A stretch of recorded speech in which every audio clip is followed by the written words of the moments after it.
High above the Sahara wilderness, a black-feathered eagle sliced through the wind, soaring past emerald pine canopies and turquoise mountain lakes. The raptor folded its wings and touched down on a jagged cliff edge, clacking its red beak while preening black feathers. From its high perch, the bird leaned forward and stared straight down into a colossal circular crater carved into the earth. Steep vertical rock faces enclosed the basin like a fortress, locking in dense woodlands and winding blue streams.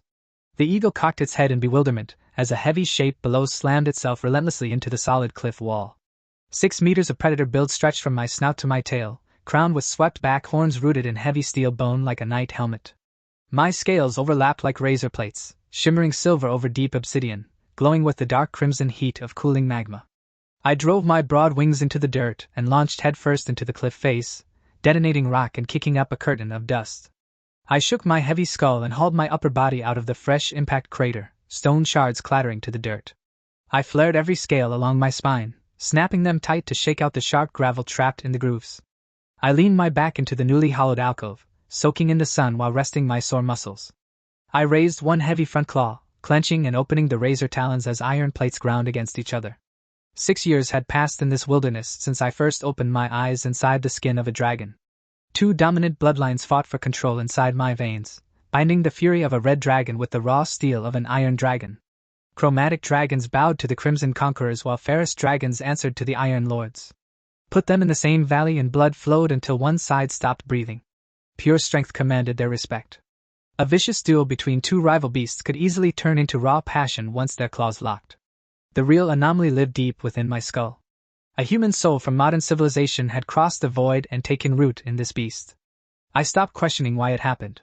Flesh forged of dragon steel outmatched fragile mortal bone in every way that mattered. 6 years of dragon heritage smoothed away human weakness. Draconic thirst for power merged cleanly with cold human calculation. I reached up with my front claw, running a talon across the metal bone plates wrapped around my forehead and horn roots. The armor felt noticeably harder beneath my touch. Every strike against the mountain compacted the iron scales into denser plating. Progress came in small increments, but my bones were definitely thickening with every impact. I swung my heavy tail in satisfaction. The razor scales along its length carved deep silver grooves across the bedrock. That resilience came from my unique innate gift. It took 2 full years of growth before I realized my body possessed adaptive evolution. The ability did not work by magic alone. It demanded endless physical punishment, followed by massive meals to fuel the biological restructuring. Years of brutal conditioning had turned my hide into living armor far heavier and tougher than any normal young dragon could boast. The best part was its scaling. Each passing year increased the rate of adaptation, with no ceiling in sight. Dragons lived for thousands of years, growing stronger just by breathing. Paired with my adaptation, my potential was limitless. Grand ambitions meant nothing without immediate sweat. I swung my bulk around and locked my gaze onto the unyielding granite cliff. 4 clawed feet dug into the loose dirt as I backed away step by step. 10 strides opened enough runway to build full momentum. Steel's skull collided with solid rock in a series of violent impacts. Stone shattered into jagged fragments, and clouds of fine gray powder choked the air. Ramming cliffs was merely the baseline. High-altitude drops, open fire pits, heavy tail strikes from my dragon mother, and deep water suffocation tests filled the rest of my training schedule. Daylight burned out along the horizon as the orange sun slid behind jagged peaks. Long mountain shadows swallowed the wilderness basin in cool twilight. A blanket of stars covered the night sky, flanked by 2 bright moons. One hung as a sharp silver crescent, while the other sat as an unmoving round orb. I stepped away from the fractured crater in the cliff, shaking the last loose pebbles from my tail. My muscles throbbed with good soreness, ready for water. Dozens of smashed hollows lined the mountain base like hollow teeth. 6 years of daily impacts had turned the cliff perimeter into my personal demolition zone. Antelopes and river birds scattered into the dark as my heavy footsteps shook the shore. The clear lake water lay smooth as glass under the twin moons. I lowered my snout and drank in great greedy gulps. Cold mountain water extinguished the furnace heat baking in my throat. Cool water dripped from my iron jaws as my head tilted toward the cosmos. The celestial sphere was full of strange artificial wonders. The flawless round disk never shifted shape. It was no natural moon, but an orbital magical fortress built by the Nazar Elven Empire. Half the stars pulsing in the dark were not suns at all. Ancient mortal empires had launched countless magical satellites to watch over the continent below. Bernardo was the name of the world stretching beneath my claws, a planet where raw magical science ruled every kingdom. Mortal empires across the continents poured massive wealth into arcane engineering, turning ancient spells into industrialized technology. Advanced nations built magical void cruisers with colossal mana engines, sailing past the atmosphere to strip mine distant asteroids. Dragakin ruled the food chain in raw biology, but flesh and claw were far from invincible against world-ending magical firepower. I narrowed my slitted pupils at the false moon hanging above, recalling the grim history etched into my dragon heritage. An ancient blue dragon called the Wings of Hurricane had obliterated 3 elven provinces before Nazar marked it for execution. The Elven Empire sacrificed the border metropolis as bait, luring the lightning titan into a massive containment matrix. The false moon unleashed a beam of concentrated orbital light, obliterating the ancient dragon down to its last scale. Sentient kingdoms across Bernardo held zero tolerance for evil dragons, mobilizing hunter legions. The second one was spotted. Dragon lineages split into distinct factions: chromatic destroyers, proud metallics, reclusive gems, and violent ferrous clans. Chromatics brought fire and ruin to civilization, while ferrous dragons fought like mad dogs that ripped their own kin apart. A hybrid of red and iron bloodlines was the ultimate abomination, a living disaster marked for slaughter by every mortal empire. I dropped my heavy body onto the shoreline stones, letting the cool water lap against my front paws. My thick tail slid into the lake, sweeping side to side in slow relaxing arcs across the gravel bed. Tiny silver minnows darted through the shallows, nibbling away weeds and rock powder caught between my tail plates. The rhythmic cleaning sent a pleasant tingling sensation along my spine. Survival in this world belonged solely to the apex predators. I clenched both front claws, swearing to push my physical conditioning past every natural threshold. An unexpected stroke of good fortune had cut my human life short at 18. This second chance inside dragon flesh would not end in an early grave. Dragons only reached basic adulthood at 100 winters.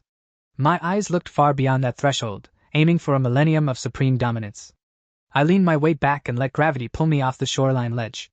6 meters of armored bulk tipped smoothly into the clear night water. Foaming white bubbles exploded around my snout as I pierced the lake surface, diving straight toward the dark depths below. Heavy hydrostatic pressure clamped down against my chest plates at the bottom of the basin. I sealed my lungs tight, letting the icy cold squeeze my ribs. Dragonkin lungs could draw oxygen directly from water, but holding my breath forced my cardiovascular system to adapt under extreme strain. The brutal routine yielded tangible power. My internal furnace burned hotter, extending the range and duration of my breath weapon far beyond ordinary young dragons. Red and iron blood made me a pure fire-type predator. Glacial frost and water spells would strike my body with twice their normal lethal force. Avoiding weakness invited defeat on the battlefield. I chose to confront the opposing element head-on until my flesh refused to yield. Endless hours spent submerged in mountain lakes had conditioned my biology over the past several seasons, wearing down natural elemental repulsion. The innate panic common to fire dragons was gone. Water felt as natural around my scales as the dry mountain air of the crater. A sudden disturbance sliced through the silent current behind my tail. Water rushed violently toward my blind spot as a predator closed in. A dark crimson shadow lunged from the gloom behind my flank, sharp talons extended to strike. Water currents shifted across my scales. I pivoted mid-glide and drove my front claw downward to meet the strike. Black talons crashed into scarlet claws. The shockwave scattered silt and sent circular ripples churning through the lake depths. Scarlet claws clamped onto my knuckles, straining to force my arm backward in a test of raw leverage. Muscles swelled beneath my iron scales, locking my foreleg into an immovable pillar that pushed her red claws back inch by inch. She yanked her claws free, glaring at me through the water with burning crimson irises while snapping that she would thrash me sooner or later. My younger sister Samantha was a pure-blood red dragon, hatched with all the temper and pride of her crimson lineage. Dragon genetics rarely tolerated compromise. When two supreme bloodlines met, one dominant lineage usually swallowed the other whole. My front claw whipped through the water in a clean arc, cracking across the side of her snout with heavy force. Respect was not optional when speaking to a stronger beast. I fixed her with a flat stare, reminding her to watch her tongue. The blow sent Samantha spinning off course in the water, her skull shaking as she struggled to reorient her wings.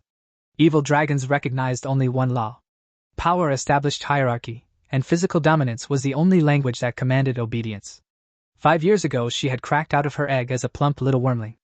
I felt generous back then and tossed her a fresh chunk of meat from my own kill. Kindness was mistaken for weakness. She conspired with our iron dragon brother to corner me, demanding I surrender the entire carcass. The two hatchlings charged me at once, clawing at my flanks to snatch the meat away. I slammed both of them into the stone floor, grinding their snouts into the dirt until several baby teeth cracked loose. A hybrid body naturally packs superior muscle density, backed by a full year of extra growth. Samantha bared her needle fangs in the water, but the fury in her eyes died down when she met my cold glare. Red dragons lived by violence, yet they knew how to swallow their pride when facing a beast they could not conquer. Years of painful beatings had taught her that I never pulled a punch. Her posture softened as she addressed me as her beloved brother, dropping the insolent tone entirely. Mother wanted me at the dragon nest immediately. Samantha delivered the command and prepared to leave. She grumbled under her breath about my bizarre habit of soaking in freezing water, cursing the chilly lake with every twitch of her snout. Disgust wrinkled across her crimson scales as the cold lake current numbed her fire-attuned skin. Samantha whipped her tail and surged toward the moonlit surface, desperate to escape the damp chill. I spread my broad obsidian wings through the water, driving my heavy body upward in smooth, powerful strokes. Water exploded in a shower of silver droplets as I breached the lake's surface, snapping my wings to rocket past Samantha into the night sky. Night wind whipped past my horns as I glided high above the basin, heading toward the eastern cliff wall. The dragon nest loomed ahead, carved directly into the sheer stone face like a jagged maw. Moonlight vanished the moment I crossed the threshold, replaced by an amber glow radiating from strange veins in the cave walls. My claws clicked against the smooth metallic floor as I stepped deep into the winding tunnel. Metallic clusters bloomed like dark flowers along the rock walls, while sharp iron pillars rose from the cavern floor. The narrow tunnel expanded into a colossal underground cavity, opening up a cavern large enough to house a titan.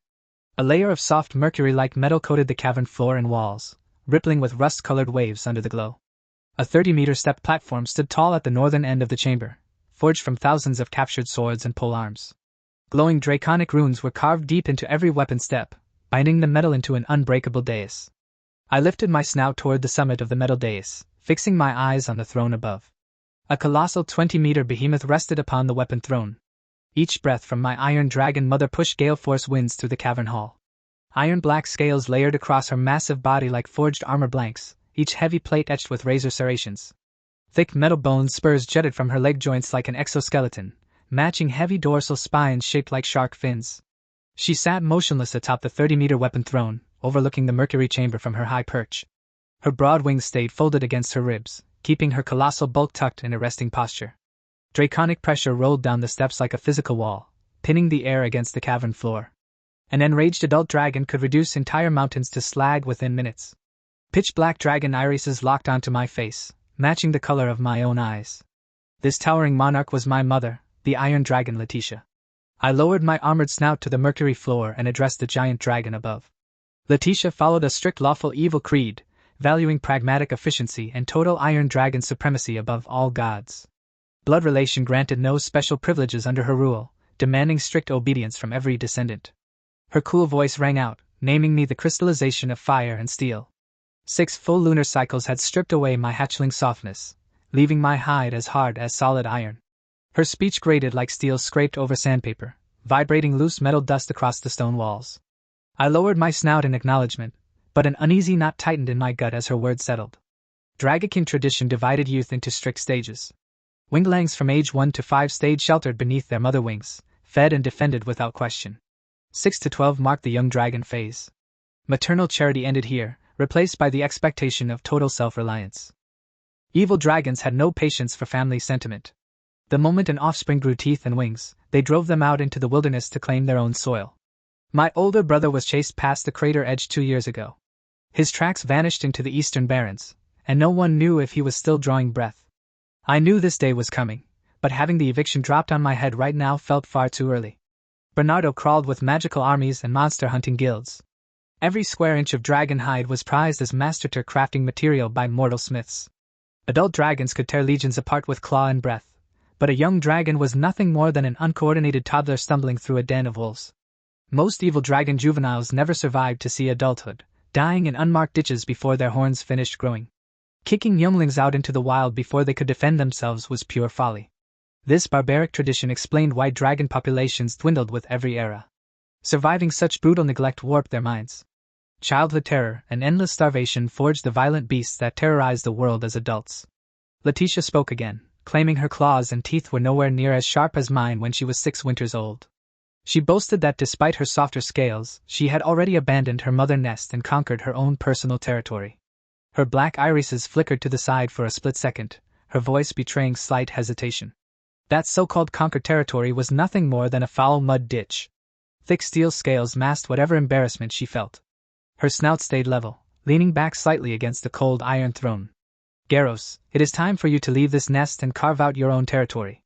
Her metallic command echoed through the cavity without a trace of warmth. Before dawn breaks tomorrow, your scales should no longer carry the dust of this cavern. The deadline landed like a heavy iron gate slamming shut. A cold chill crawled down my spine. Getting soaked in the rain was no excuse to tear up someone else's umbrella, yet evil dragons treated cruelty like a sacred duty. Muffled snickers broke the heavy silence from behind my tail. Two juvenile voices were trying and failing to choke back their glee. Samantha and our 5-year-old iron dragon brother smirked with malicious joy, their tails lashing the mercury floor in celebration. Their hatred ran deep. Both wormlings had challenged me dozens of times over food and pride, and every clash ended with their heads slammed into the dirt. They could hardly contain their excitement at my exile, convinced that my absence would make them rulers of the cavern floor. The little fools had no idea that my exile was just a preview of their own fate.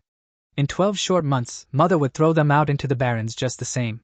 I kept my jaws shut and did not waste a single glance backward. Bickering with hatchlings had never yielded a grain of value. Mother, I wish to remain within your territory for a while longer. I stood tall and stated my case, admitting plainly that I was not yet prepared for the barrens.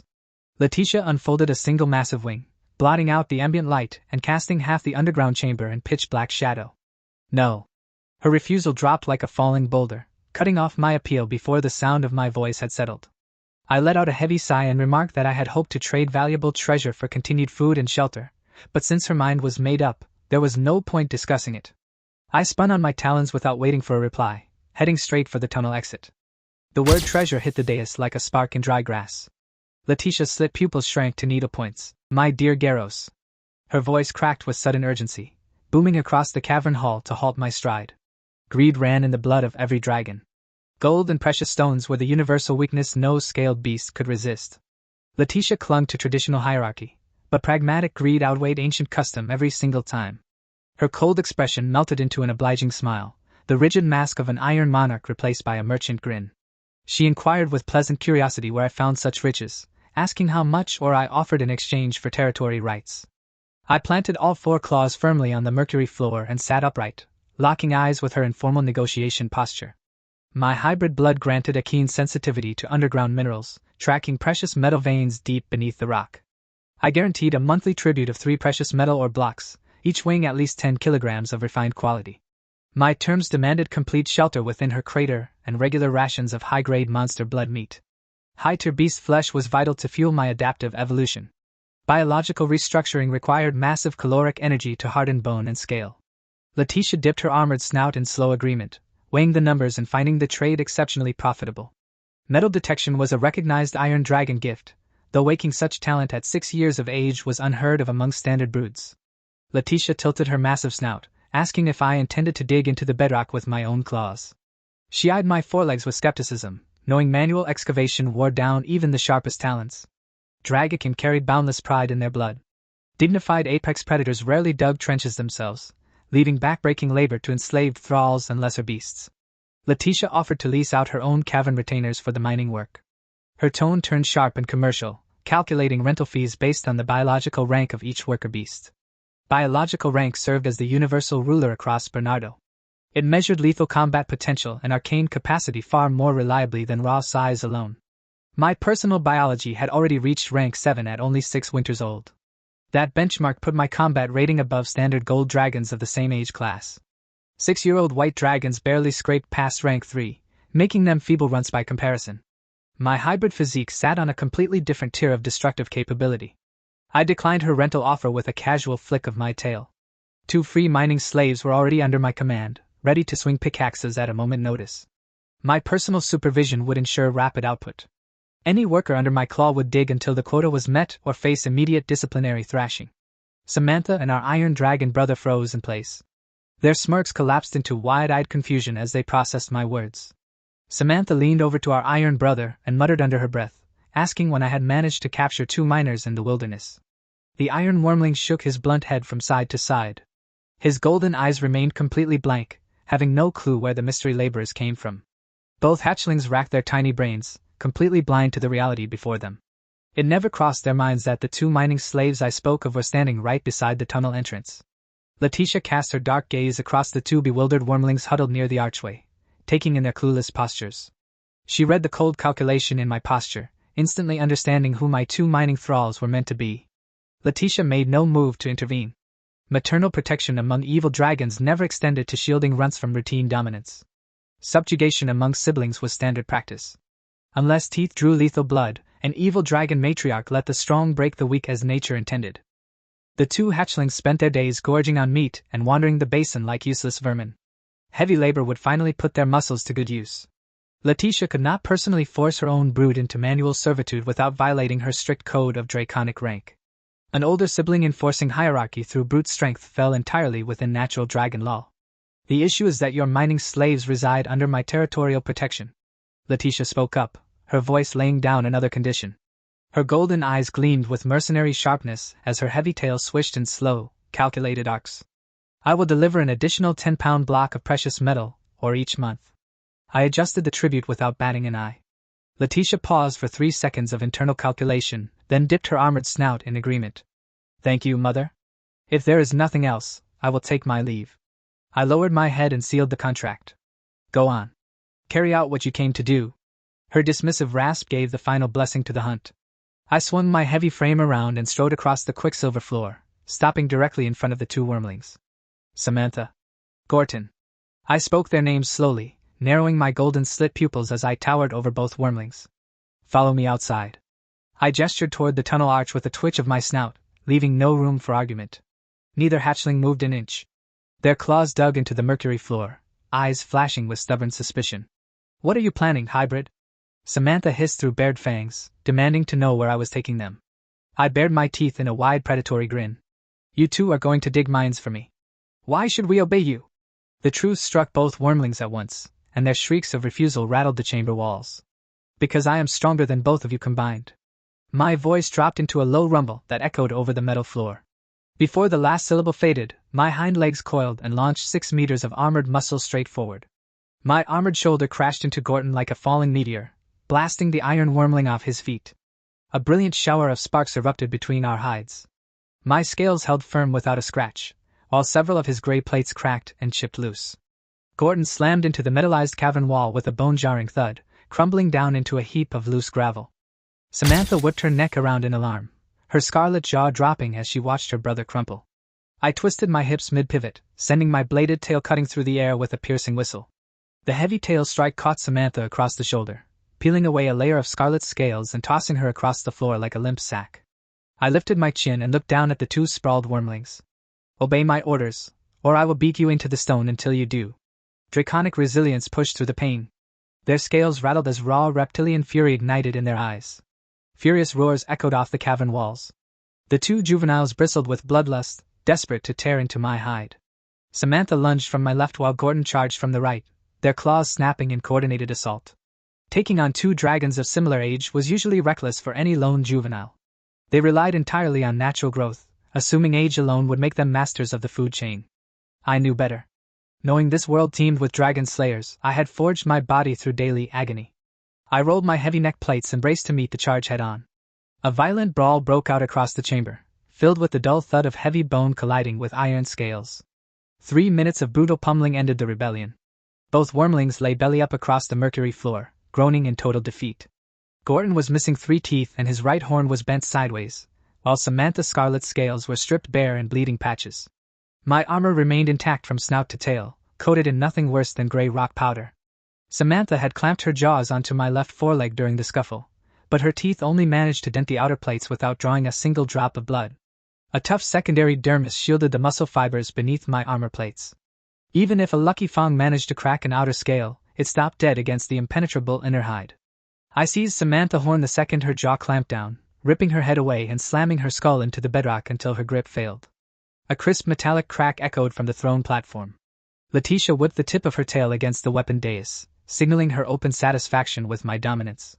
Her dark eyes gleamed with cold pride. My relentless pursuit of combat strength proved that my hybrid blood carried the makings of a true evil dragon lord. Admiration never superseded business in an iron dragon heart. As long as precious metals flowed into her hoard, Letitia was content to watch my evolution unfold under her roof. She spared no sympathy for the 2 battered hatchlings groaning in the dirt. Weakness brought suffering, and their bruises served as a necessary lesson in hierarchy. I thanked Mother for her guidance with a low dip of my snout. Respect remained essential when dealing with an adult dragon who held total territorial dominion. I clamped my front claws around the thick bases of their tails. The unconscious wormlings offered zero resistance as my talons locked into their armored hides. The limp bodies dragged across the mercury floor like heavy sacks of ore.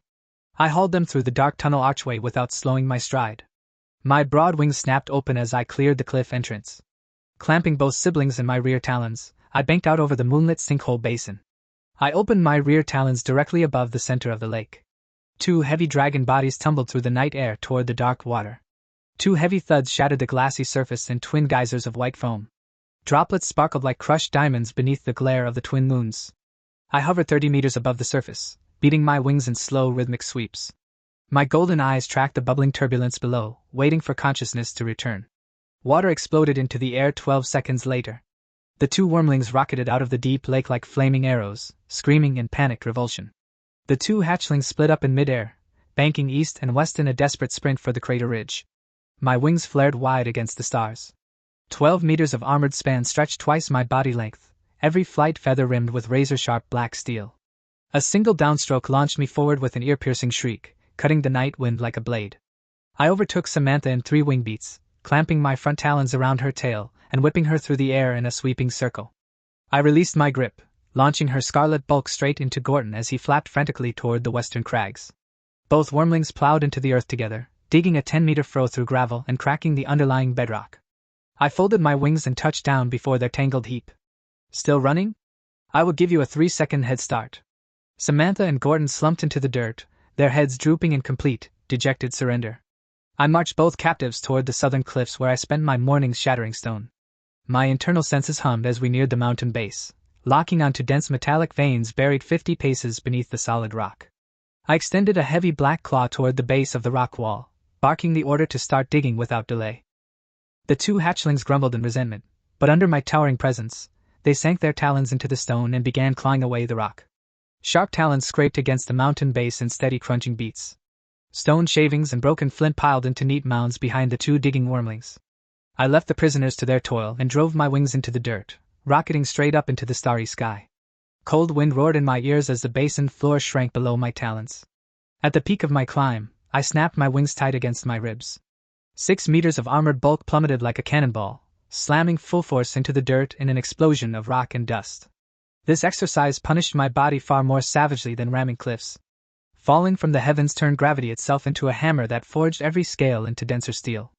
A single mistake in midair meant broken bones or crushed internal organs. I had to calculate altitude and wing flare with razor precision to avoid crippling impact angles. Mother eviction decree hung over my head like an executioner blade.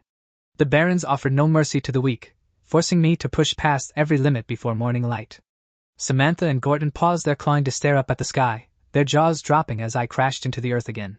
The 2 hatchlings could not fathom why any sane beast would beat itself to death. Samantha spat a mouthful of gravel and muttered to her brother with a sneer. The hybrid had lost his mind and would break his own neck before sunrise, leaving them free. Gordon lowered his blunt snout and drove his horn stud into a stubborn granite block. The stone split with a dry crack, showering his gray scales and gray powder. He shook the pebbles from his eyes and hissed in agreement. Once I crippled myself, they would wrap chains around my neck and force me to dig up precious ore for their hoard. Fantasies of turning the tables filled the hatchlings with sweet delight. Their bruised snouts curled into smug grins as they pictured me chained beneath their claws. Driven by sheer spite, their fatigue vanished in an instant. Dragon claws dug into the mountain base with frantic speed, blasting rock debris into the dark night. The midday sun hung overhead like a furnace, pouring molten golden light across the scorched plains of the Saral wilderness. Thermal waves rippled above the cracked earth, blurring the distant mountain ridges into shimmering mirages. Wild beasts burrowed deep underground to escape the heat, abandoning the sun-baked plains in search of shadow. Extreme heat only fueled our draconic vitality. Fire-attuned blood coursed with restless power under the midday glare. A full month had slipped by since our agreement inside the cavern nest, filled with relentless physical conditioning. My scales felt like solid steel castings. Dense muscle fibers coiled beneath the armor plates like twisted steel cables, primed to strike at a moment's notice. Rest time is over. Back to the mine. I whipped my tail across the dirt and launched 2 heavy stones through the air. The rocks cracked squarely against the skulls of Samantha and Gordon, snapping them out of their daze. Both wormlings reared up in outrage, shouting that they had only rested for an hour and calling my schedule pure torture. Samantha snarled that Mother Kobold retainers were granted 2 full hours of rest for the exact same mining shift. Letitia maintained an entire vassal clan of reptilian kobolds who worked the deep veins under her mountain. I dragged my tail across the bedrock, sending bright sparks showering over the gravel as I advanced on the pair. Do you know why you can never defeat me? Why you end up pinned in the dirt and humiliated every single time? Samantha and Gordon blinked at each other, their jaws parting in blank bewilderment. Neither hatchling had the wits to answer my question. I dropped onto my front haunches, leaning my heavy skull forward until my shadow engulfed both wormlings completely. Because you lack ambition. I growled the words deep in my throat, letting the rumble vibrate through the stone beneath their claws. True dragons with pure draconic blood in your veins, yet you dare to measure yourselves against lowly kobolds. I shook my heavy armored head, letting my golden eyes pool with theatrical pity and disdain. Runts who whine about digging less than subterranean vermin are a disgrace to every dragon ancestor before them. Samantha reared back with a venomous shriek. Kobolds are dirt beneath my claws, not worthy of breathing the same air. Gordon stomped his front talons in blind fury, roaring that he was 100 times stronger than any scaled rat in the mines. Talk is cheap. Prove that strength to me, I scoffed with a sly grin, or admit you belong in the dirt beside them. Both hatchlings snorted hot smoke and scrambled headlong into the excavation shaft, eager to prove their superior bloodline. Dragon pride was the simplest leash in existence.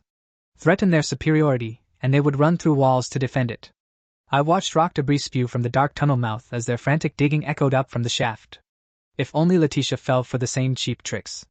Adult dragons had lived long enough to conquer their juvenile instincts.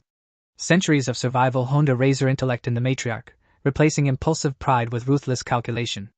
Leaving these foolish hatchlings to wander the outside world alone was a death sentence. 1 year from now, their lazy habits would turn them into easy prey for the first monster hunter they met. A gale-force wind swept across the crater terrace without warning, flattening bushes and whipping loose gravel into swirling dust devils. I tilted my snout toward the blazing heavens and locked my golden irises on a massive shadow gliding through the sky. Letitia soared high above the basin, her 40-meter wingspan blotting out the sun and blanketing half the valley in dark shadow. Air pressure bore down like a falling ceiling as flight turbulence shook the bedrock, rattling loose pebbles across my talons. Letitia opened her massive talons in mid-glide, releasing a colossal dark mass that plummeted toward the basin floor. The carcass smashed into the rocky earth with a thundering crash, tearing a 5-meter impact crater into the solid bedrock. A circular shockwave of pulverized stone powder expanded outward, coating cracked granite slabs and dry brush in pale gray dust. I flared my broad obsidian wings and swept 2 heavy gusts through the air, clearing the choking dust to reveal the prize. A great horned bull weighing dozens of tons lay in the crater, its heavy muscular carcass covered in thick bony armor plates and crowned with curved horns. This was a rank 10 vicious beast, brimming with concentrated vital energy that ordinary predators could never bring down. Letitia upheld our bargain with ironclad precision, delivering premium monster meat on schedule without missing a single delivery. Samantha and Gordon received their standard portions back at the cavern lair, but this high-tier kill was reserved exclusively for my training. The matriarch never offered special affection to her brood, but she never cheated on a sworn deal. Her cold discipline governed every interaction. Letitia banked her wings against the thermal currents, turning back toward the eastern cliff cave without a second look. I stepped up to the massive bull carcass and took a deep breath, ready to tear into the prize. My razor fangs crunched into the bony carapace, grinding through reinforced beast hide with 3 heavy bites. The beast's flesh was fresh and firm, packed with dense nutrition that tasted like a live hunt. Each swallow sent a warm, invigorating heat radiating through my chest, replenishing my spent reserves. A prickly tingling sensation ignited beneath my scales, pulsing like rhythmic electrical currents through my core. My golden irises flared with excitement as I recognized the signature tremor of active adaptation. Fullness melted away into sharp hunger, my iron stomach demanding more biomass to feed the reaction. I unhinged my jaws and bared rows of serrated teeth, sinking deep into the armored beast's torso. Massive mouthfuls of beast meat dissolved into fiery breath, washing invigorating heat straight into my bones. The metabolic surge targeted my battered front plates, horn roots, and snout, zeroing in on the areas bruised by recent training. Prickling warmth saturated my bladed tail and spinal vertebrae, knitting microscopic tears into denser bone structure. Connective ligaments and deep organs absorbed the vitality, adapting to cushion future impact shock. No gross mutations warped my hide, only a steady internal hum signaling rapid structural reinforcement. Adaptation did not occur in an instant. Physical punishment broke down the flesh, while high-tier monster meat supplied the raw fuel for restructuring in the days that followed. Living organisms took millions of years to evolve tiny biological traits. My innate gift compressed whole geological epochs of adaptation into a matter of weeks. The evolutionary talent itself was growing with my age. One day I would trigger instantaneous adaptations at will, directing my biology toward any form I desired. I tore through the remaining tendons and marrow, swallowing the last pounds of meat until the multi-ton carcass was completely consumed. An electrical tempest surged beneath my scales, saturating every tendon, bone spur, and muscle fiber with raw restructuring energy. I did not waste a single second of this surge. I launched forward under the blazing sun, slamming my armored skull into the mountain wall and crashing into the earth in a storm of rock and dust. Clearing before the towering mountain wall was cratered from edge to edge, torn apart by repeated heavy impacts. I stared across the fractured rock floor where jagged indentations marked every descent. High above the ravine, I tucked my wide wings tight against my flanks and surrendered to gravity. The ground rushed toward my snout at high velocity as the whistling wind blew past my horns. A massive shockwave slammed through my body as my bulk struck the stone floor. Clouds of pulverized rock and shattered gravel erupted outward in every direction. I coughed hard, spitting mouthfuls of sharp pebbles and crushed shale onto the floor of the smoking pit. My tongue felt coated in dry grit, but my jaws remained unbroken. Wobbling on all four limbs, I dug my claws into the fractured rim and hauled my heavy torso out into the open air. The stone beneath my front talons crumbled, but my balance held. Glancing down at my forelegs and torso, I noticed the polished cast iron shine of my plating had vanished under a coat of chalky dark gray scales. The dark red lava patterns were completely buried beneath this coarse new shell. My silhouette had lost its sleek predatory elegance, taking on an awkward, weathered look that was neither pure black nor clean steel.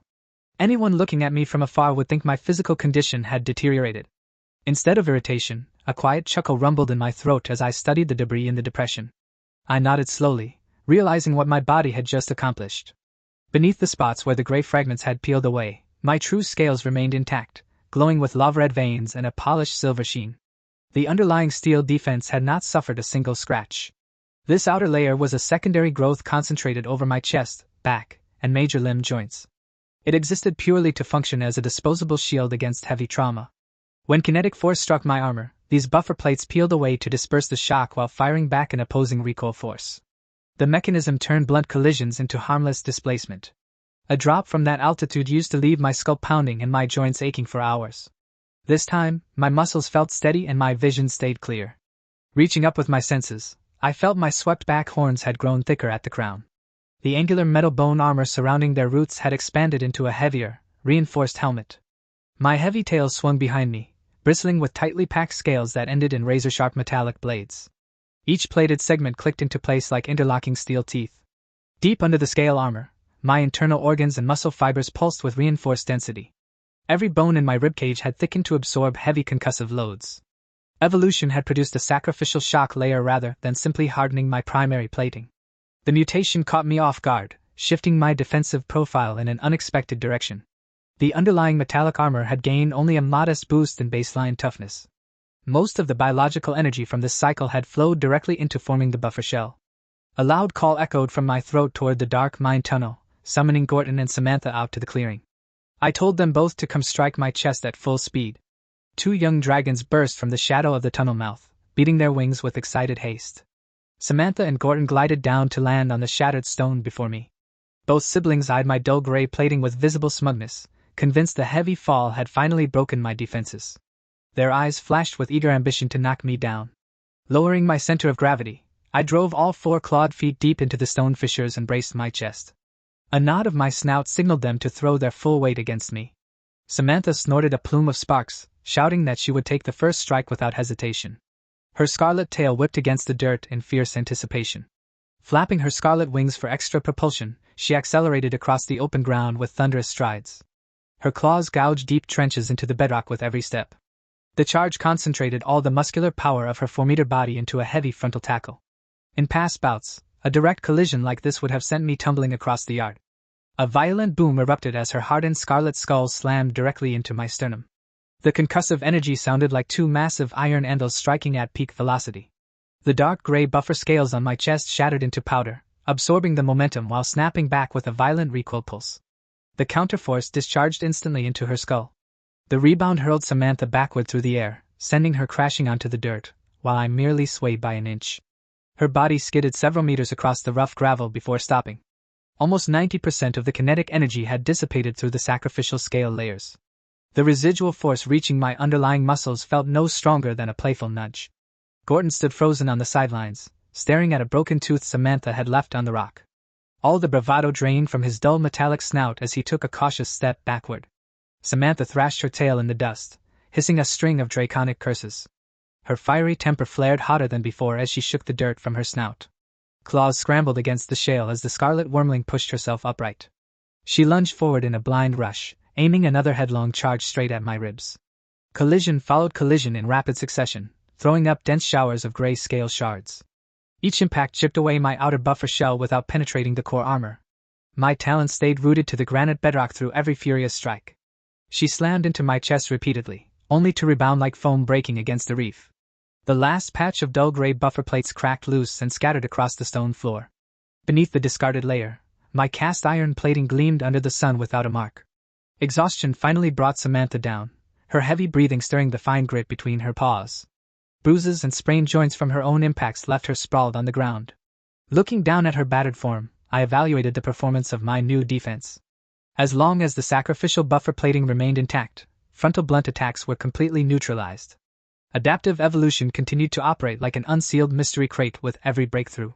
While each physical enhancement improved my survival chances, the exact form always defied my predictions. My Iron Dragon heritage leaned toward practical utility over clean aesthetics. The chalky gray scales lacked visual splendor, but their protective output was undeniable. Future evolutionary cycles would bring more physiological mutations over time. Perhaps later adaptations would grant me an appearance that matched the most formidable dragon lords.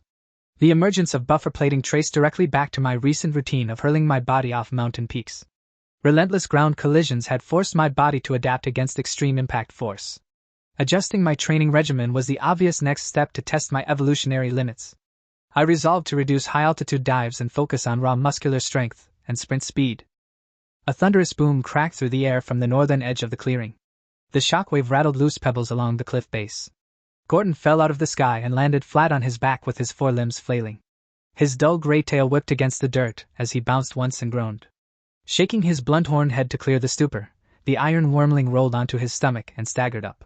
Dust fell from his snout as he tried to look dignified. My snout tilted in confusion as I watched Gordon stumble. I asked him what on earth he was trying to accomplish with that dive. Gordon puffed out his chest with smug satisfaction, claiming he had cracked the secret of my power.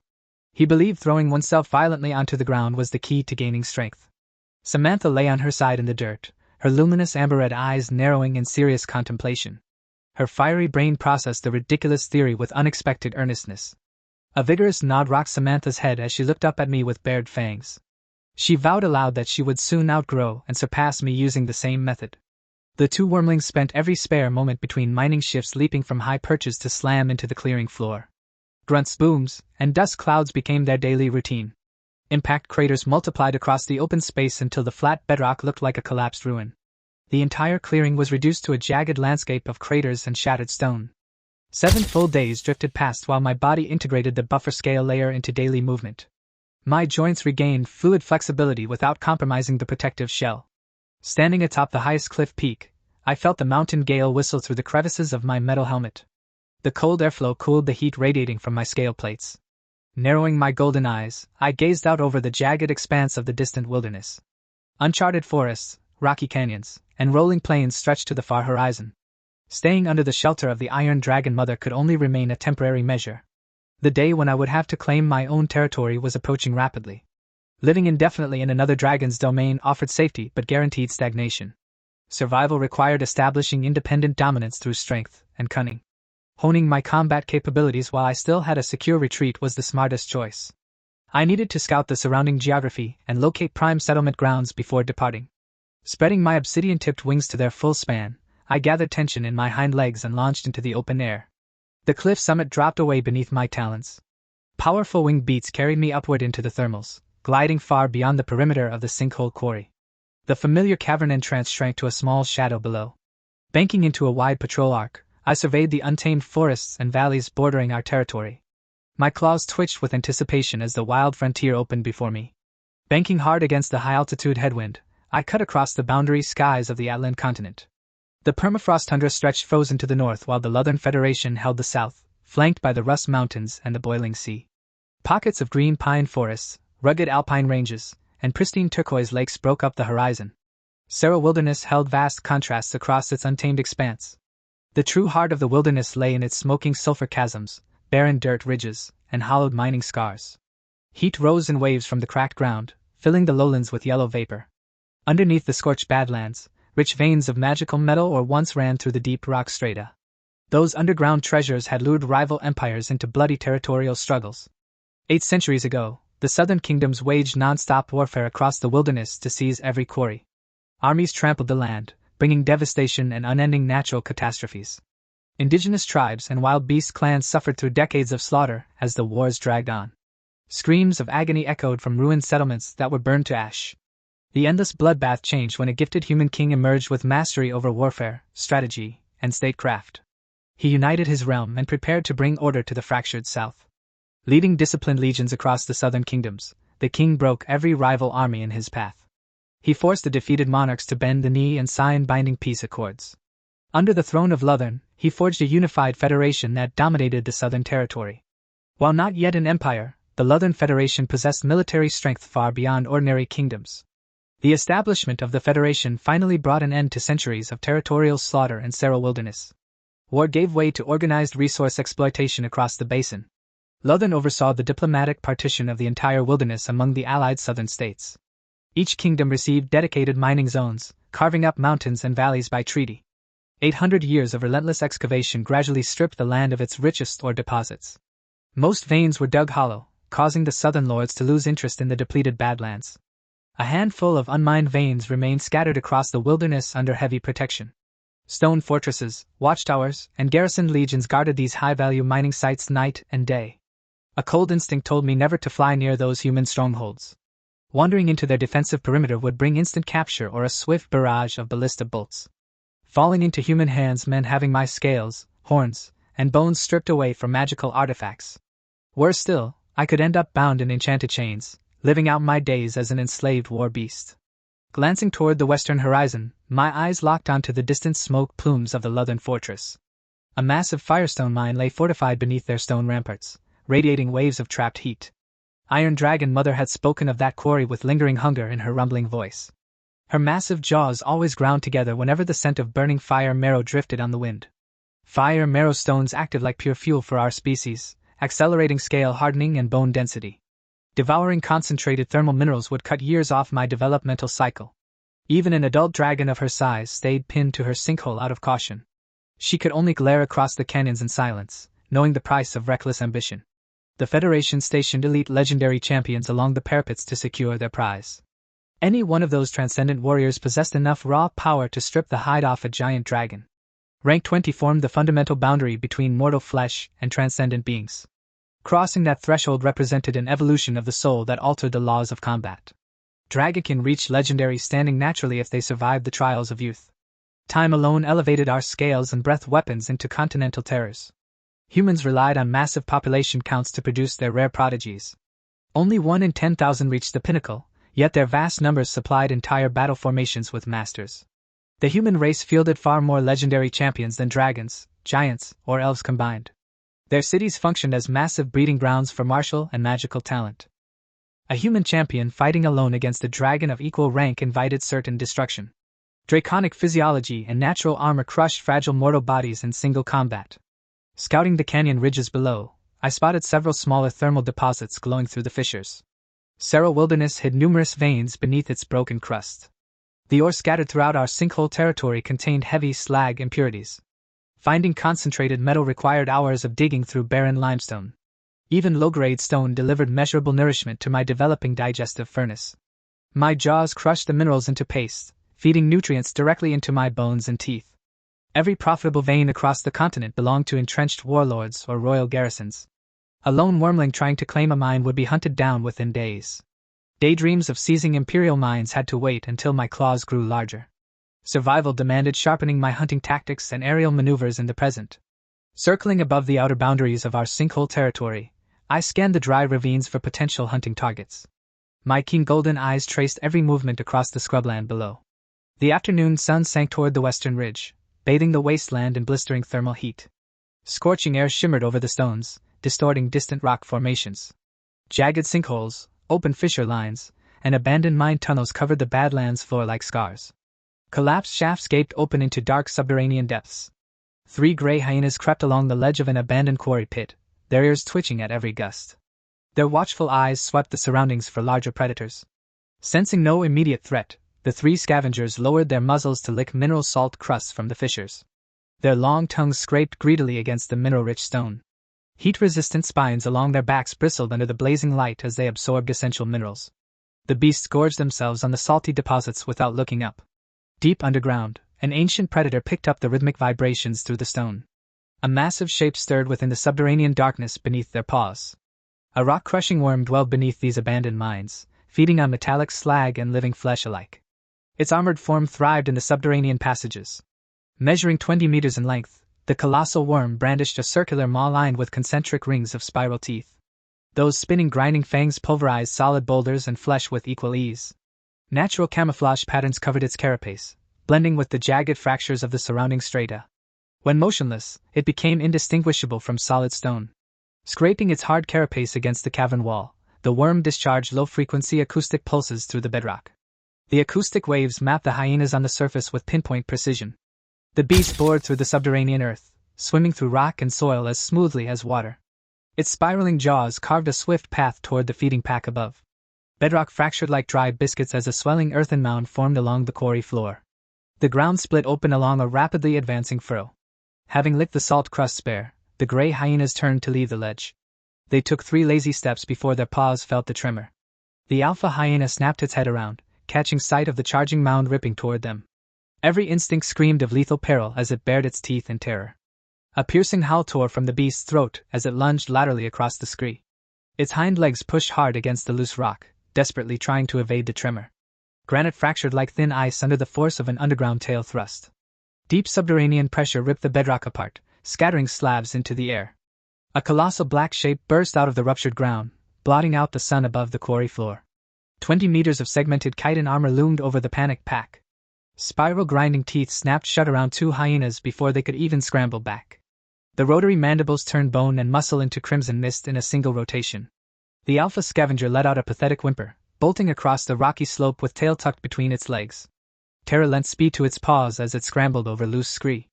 Raising its thick upper torso into the air, the subterranean beast opened its maw and spat a wide fan of emerald acid. The corrosive spray expanded into a lethal net across the slope. Glowing venom drenched the fleeing hyena, melting its fur, skin, and underlying muscle in seconds. White smoke hissed off the dissolved carcass as it collapsed onto the hot stones. Heavy chitin segments clicked together as the worm slithered over to the smoking remains. It lowered its circular jaws and swallowed the dissolved meal in one gulp. After consuming all 3 beasts, the giant worm showed no intention of retreating underground.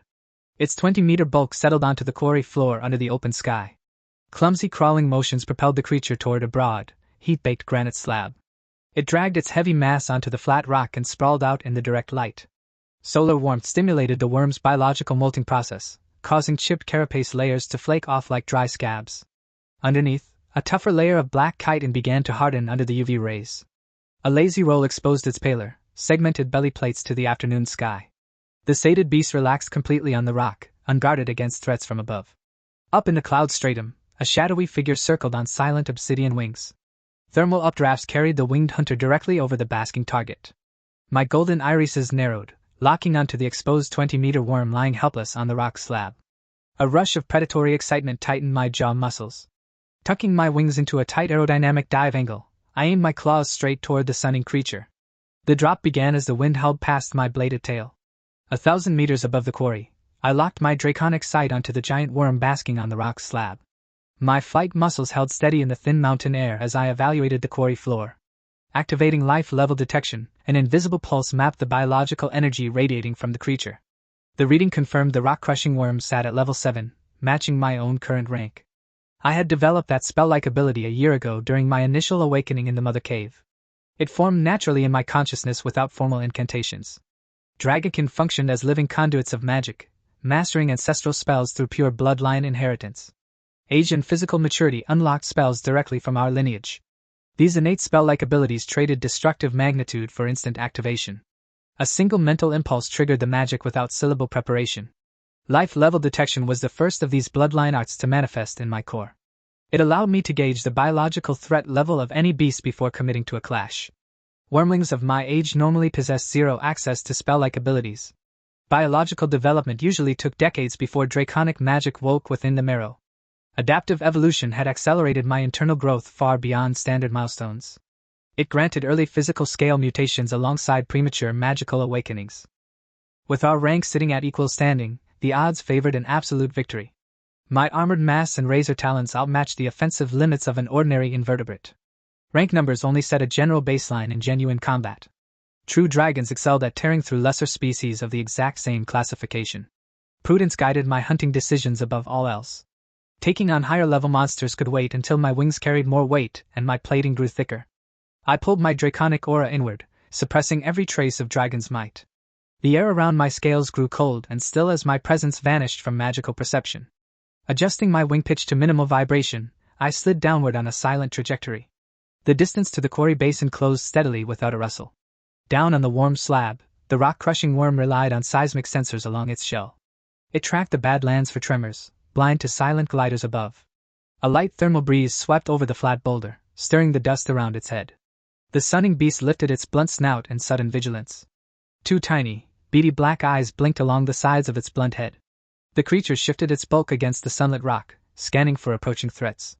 The surrounding wilderness crawled with territorial beasts and organized hunting clans.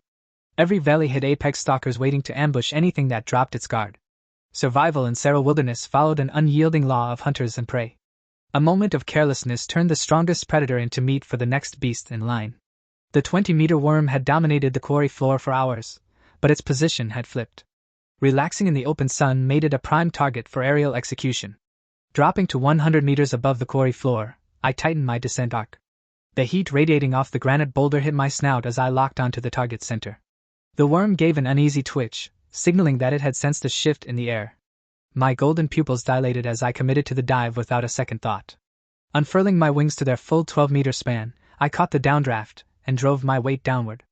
Air screamed against the leathery membranes as turbulence kicked up behind me. Gravity and muscular thrust turned my descent into a plunging black and red projectile. Friction built rapidly along my leading scale edges as speed mounted. Heat flared along my obsidian wingtips as the air compressed ahead of my dive. Thermal sparks flickered across my armored chest like an igniting meteor. A massive dragon shadow swept across the granite boulder, engulfing the basking creature in darkness.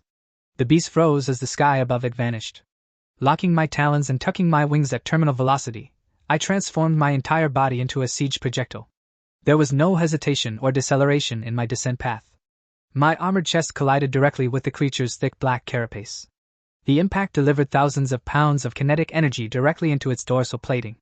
Iron-hard chitin shattered like brittle eggshells across the point of contact. Fractures tore through the creature's segmented shell in an explosive outward burst.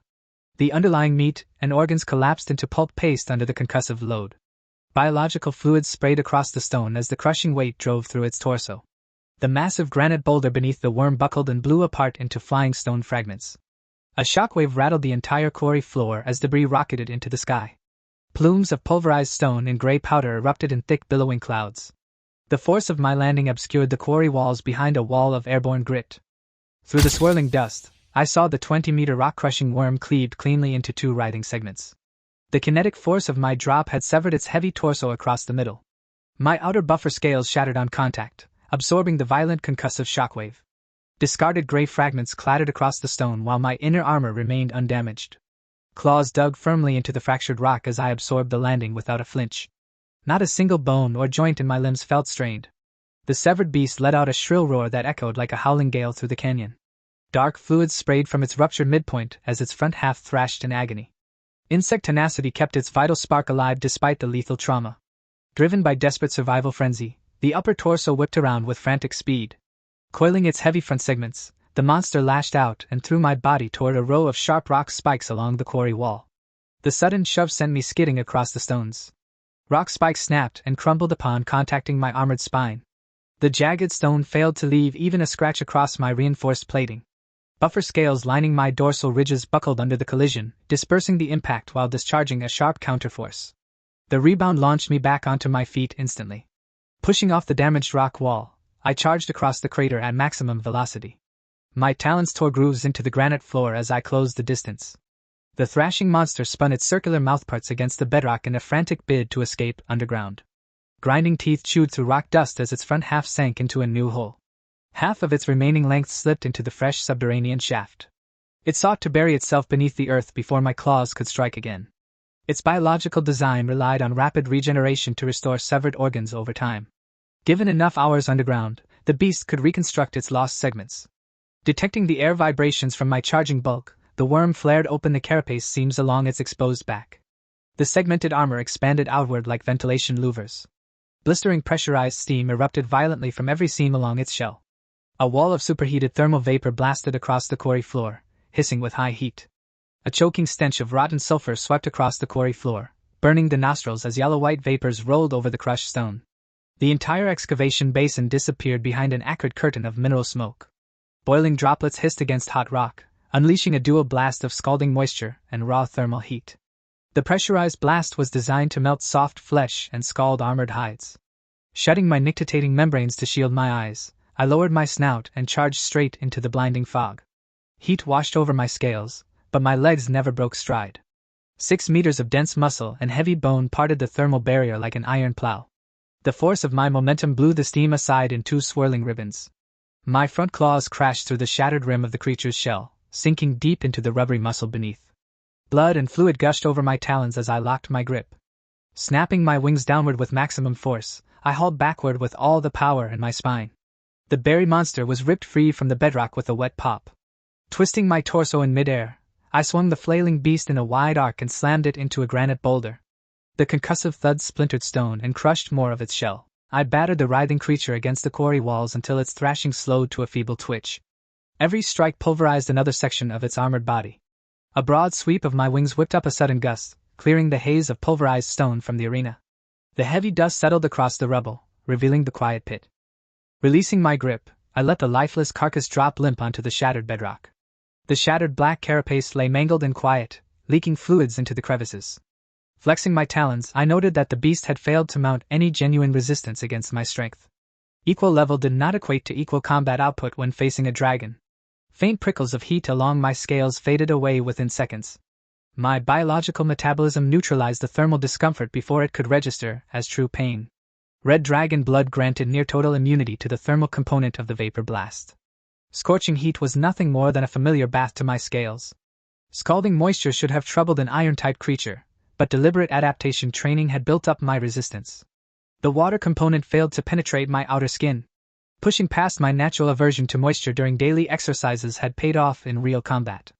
My adaptive evolution had reinforced my body against elemental weaknesses. Hooking my front claws into the fractured shell seams, I peeled back the thick black chitin plates. The broken armor cracked and tore away from the carcass like dry tree bark. Beneath the tough shell lay thick bundles of pristine white meat, glistening with cool moisture in the afternoon sun. The delicate texture resembled chilled vanilla cream, giving off a clean, sweet aroma. Biting deep into the tender muscle, I gorged myself on the sweet, nutrient-dense meat until my belly filled. Each swallow sent cooling vitality straight into my digestive furnace and scale roots. Wiping my jaws on the rock, I raised my snout and inspected the jagged contours of the abandoned quarry basin. The wide depression offered natural defensive walls and clear sight lines in every direction. Terraced cliff ledges, steep stone strata, and dark collapsed mine entrances formed an amphitheater around the perimeter. Weathered wooden timbers braced several forgotten tunnel mouths along the base. Gliding down from the rock slab, I touched down in the center of the pit floor with wings flared for balance. Dust puffed around my heavy talons as my weight settled onto the flat bedrock. Closing my eyes slightly, I channeled my draconic awareness deep into the subterranean stone beneath my paws. A distinct magnetic pull pulsed from the bedrock, humming with raw elemental resonance. Unmined veins of magical metal ore still ran through the subterranean fault lines below. The ancient human miners had abandoned the site long before exhausting its deepest treasures. Across Serra Wilderness, dozens of abandoned mining camps held similar untapped mineral deposits. Mortal excavators lacked the senses to locate deeper deposits once surface ores dried up. The sheltered geography and hidden metal reserves made this hollow an exceptional site for an independent dragon lair. Natural fortifications would shield a growing wormling from roaming predators. A green pine forest and a pristine freshwater lake lay just beyond the western cliff line, stocked with wild beasts and scavenging packs. Plentiful food and fresh water sat within a short flight. Clean water, abundant prey, and rich underground ores converged in a single defensible location. Finding a territory with all three assets was rare in these arid badlands. Claiming this abandoned pit as my primary nest after departing the mother territory became my immediate objective. Establishing a secure foothold here would grant me autonomy to grow in peace. A heavy subterranean tremor rattled the bedrock beneath my claws, sending sharp vibrations up my forelegs. Loose pebbles bounced across the quarry tiles as deep grinding noises echoed from below. Golden pupils narrowed into thin vertical slits as danger registered in my instincts. Snapping my wings open, I kicked off the fracturing stone and launched myself straight into the sky. The granite slab where I had been perched blew apart like brittle glass. Jagged stone fragments rocketed in every direction as a massive fissure ripped open across the basin floor. An enormous black entity shot straight out of the ruptured bedrock, rocketing hundreds of meters into the sky. Earth and boulders sprayed outward in a violent volcanic arc. My lungs pulled in a deep breath of high-altitude air as I steadied my flight. Locking my muscles, I leveled my wings and looked down at the quarry basin. Coiled within the crater lay a 100-meter-long colossal rock-crushing worm king. Its gargantuan body filled the entire quarry basin with crushing physical presence. Sunlight glinted off the creature's segmented armor with a polished metallic luster. Heavy biological pressure radiated from its armored plates, warning of lethal power. Grinding noises vibrated through the canyon as hundreds of fissures split open at once. Dozens of 20-meter worms broke through the crust, writhing into the daylight. Hundreds of segmented carapaces ground against one another, turning the quarry basin into a writhing sea of chitin. The sound of clicking mandibles filled the entire gorge. This hollow was not an abandoned mine, but an active nest ruled by a subterranean king. A full swarm colony had claimed the ore veins deep beneath the rock. Attempting to claim this basin alone would invite endless subterranean ambushes. Establishing a nest here had to wait until my strength surpassed the swarm. Finding a secure territory with rich resources in this wilderness was proving to be a difficult trial. Every prime location belonged to formidable monsters or military fortresses. Emerald acid sprayed into the sky as dozens of worms spat their venom in unison. Rolling sideways on a tight bank, I dodged the sizzling green rain without taking a hit. Beating my wings with rhythmic power, I climbed into the high cloud strata and left the infested quarry behind. My search for an independent territory continued across the open frontier. Midday thermals lifted my wings as I soared high above the cloud layer. Looking down past the breaks in the mist, I surveyed the vast expanses of Serra wilderness stretching toward the horizon. My golden eyes tracked the canyons and riverbeds below, searching for dangerous monsters and mutant beasts. Every skirmish offered a chance to refine my aerial combat maneuvers. Aside from hunting prey, I inspected every valley and mountain cleft as a prospective lair. Finding a rich territory would ensure my survival once I ventured out on my own. True magical monsters possessed innate bloodline arts and sharp cunning. As a dragon, I stood at the apex of that magical classification. Vicious beasts followed a simpler path of physical mutation and brute power. Their low intelligence made them predictable in battle, though their muscle mass remained dangerous. My first encounter began in a rocky gorge where a mottled petrified lizard lurked among the boulders. I dove from the sky and pinned the reptile against the stone before it could turn its gaze on me. Along a steaming riverbank, a fire-breathed crocodile lunged from the water with jaws ablaze. I met its charge head-on, crushing its snout into the mud with my heavy talons. Out on an arid gravel plain, a red-eyed giant rhinoceros lowered its horned skull to stamp the earth. I folded my wings and dropped like a falling anvil onto its armored shoulders. At the edge of a thorny woodland, a feathered devil-claw owl bear reared up with razor claws bared. A single high-speed dive crushed its chest before its claws could reach my scales.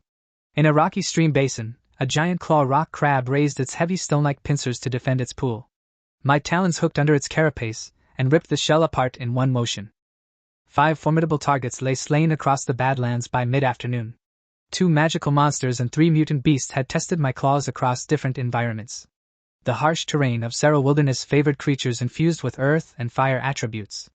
Scorching volcanic cracks and mineral plateaus dictated the nature of every hunter here.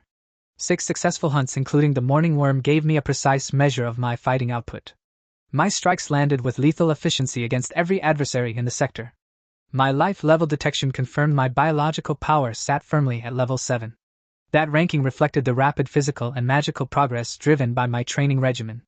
The level 6 Devilclaw owl bear had collapsed from a single frontal impact. The dense muscle fibers built through months of rock smashing crushed its ribcage on contact. The level 7 fire breath crocodile met me along the steaming riverbank. Its reptilian jaws parted wide to reveal a furnace of glowing thermal mana. A torrent of concentrated fire erupted from its throat, bathing my chest in boiling orange plasma. The blast rolled over my scales like a furnace draft. Red dragon and iron dragon bloodlines absorbed the heat without breaking. Only a dusting of black soot marked the gleaming plates on my sternum. Opening my jaws, I unleashed a counterblast of flame dragon breath that engulfed the monster. White-hot fire scorched the beast until it collapsed into smoking charcoal. Monsters and beasts sharing my level 7 ranking crumbled without testing my limits.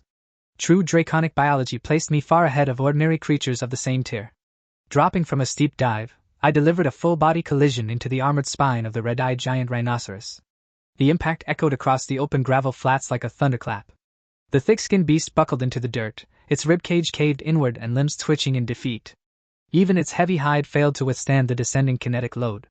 That crushing dive served as my most devastating physical technique outside of dragon breath. I named the lethal high-altitude drop the dragon meteor. For an ordinary wormling, slamming full speed into the ground carried fatal risks of self-destruction. A single misplaced talon or misjudged landing could fracture every bone in their limbs. My body possessed an extra layer of sacrificial buffer scales forged through months of repeated crashes. Every plate absorbed the concussive backlash, leaving my inner skeleton untouched. Opponents at or below my tier proved incapable of surviving that concussive assault. My physical foundation outmatched their defensive biology at every level. Only the level 8 petrified lizard had managed to leave a lasting mark during our clash in the ravine. Its higher ranking gave its magical skills enough potency to breach my guard. A gray petrifying ray shot from its eyes and struck my left forelimb before I could crush its neck. The beam turned several forearm scales and a patch of underlying flesh into rigid gray stone. That small patch of calcified armor was the sole injury I suffered throughout the entire fight. My vital organs and core muscular systems shook off the magical transmutation with ease. Evaluating my resilience and offensive output, I estimated I could fight level 9 beasts without retreating.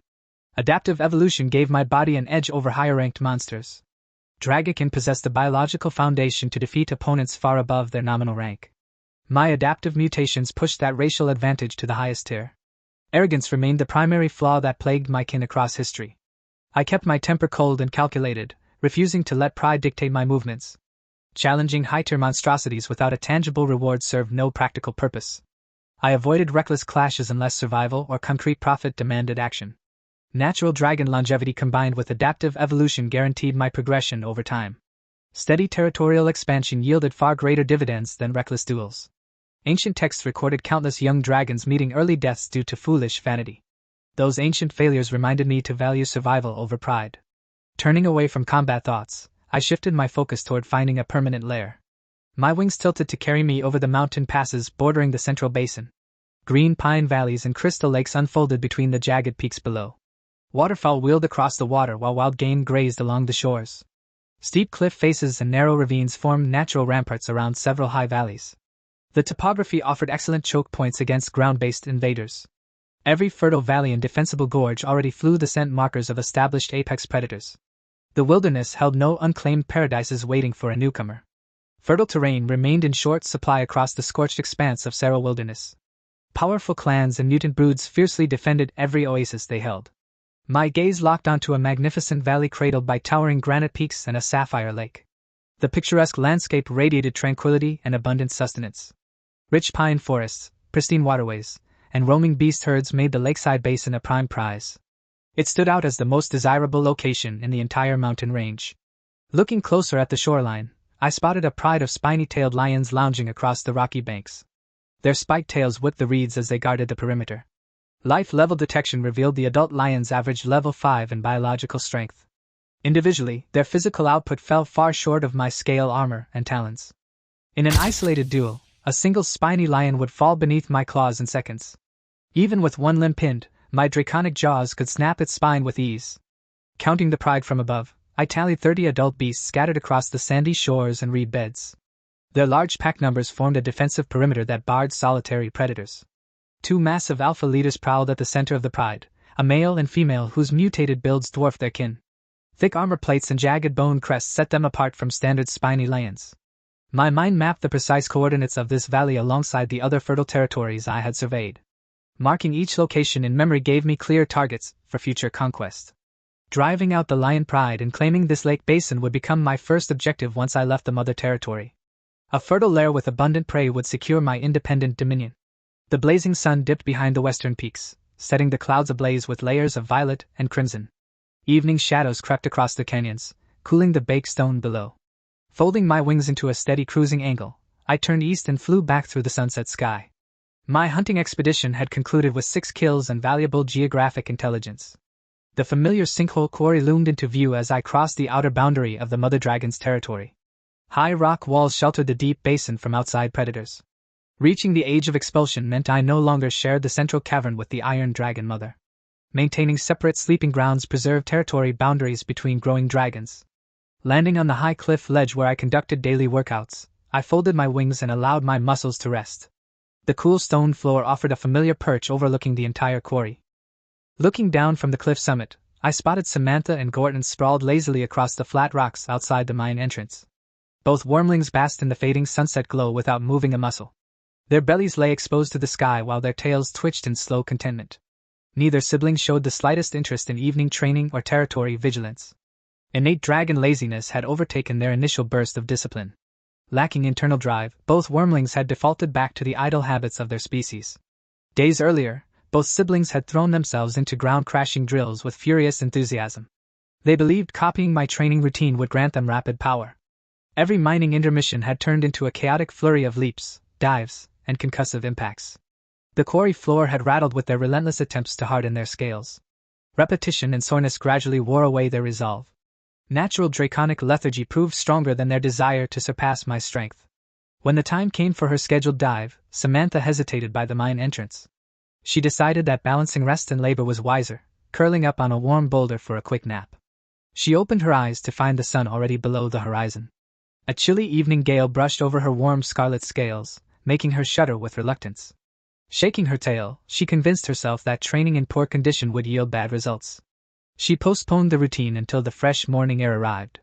Dawn broke with clean mountain air, but the open sky proved too tempting.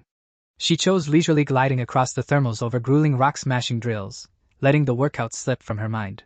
That cycle of comfortable excuses repeated across the following days. Her initial ambition vanished completely, leaving her training regimen abandoned. Gordon met an even faster end to his training ambitions. Flying up into the clouds, he misjudged his descent angle and tipped nose first into an uncontrolled dive. His snout slammed directly into the solid quarry bedrock at terminal speed. A concussive crack echoed off the mountain walls as stone chips flew in all directions. Crawling out of the fresh dent, he shook his battered head in a daze. The heavy collision left him with a twisted jaw and misaligned eyes that looked crooked under the sun. That single painful disaster crushed whatever enthusiasm remained in his heart. He abandoned ground-crashing drills on the spot, refusing to throw himself from the sky again. Consistent impact training would have built denser scales and stronger bones over time. Even without my unique adaptations, biological stress remained the path to draconic resilience. My enforced mining labor had already begun to show physical results on their bodies. Their talons and fangs possessed sharper cutting edges after a month of digging through ore. 30 days of heavy pickaxe work and ore hauling had measurably broadened their chest plates. Their muscular output had expanded despite their complaints. All dragonkin carried latent evolutionary potential within their marrow. While my adaptive furnace operated at peak efficiency, the bloodline trait belonged to our entire race. Dropping down from the evening sky, my 4 talons struck the rock in front of the mine mouth. Samantha and Gordon were still sprawled on their bellies in the dirt. My bladed tails swept forward, wrapping each of their snouts with sharp metallic taps. The dull clinking sound cut through their drowsy breathing. I growled at them to open their eyes and get back to work in the tunnels. The evening quota remained untouched while they slept. Samantha stretched her neck with a sluggish yawn while Gordon rubbed his crusty eyes against the rock. Neither showed any willingness to stand. Sweet, pleading whispers came from their throats as they begged for extra sleep. When physical resistance failed, they readily turned to family affection. A cold refusal left my fangs without hesitation. I had offered them productive cooperation, but they had chosen laziness instead. True discipline demanded strict rules if they were to survive beyond this sinkhole. If they preferred an unyielding tyrant brother, I was ready to fulfill the role. Samantha vented a puff of black smoke from her nostrils, glaring with pure irritation. Her scarlet tail twitched across the loose shale. Dragging her clawed feet with deliberate reluctance, she turned toward the gloomy tunnel mouth. Her scarlet wings scraped against the rough timber supports. Gordon lingered behind on the rocks, his face twisted into an infuriatingly arrogant smirk.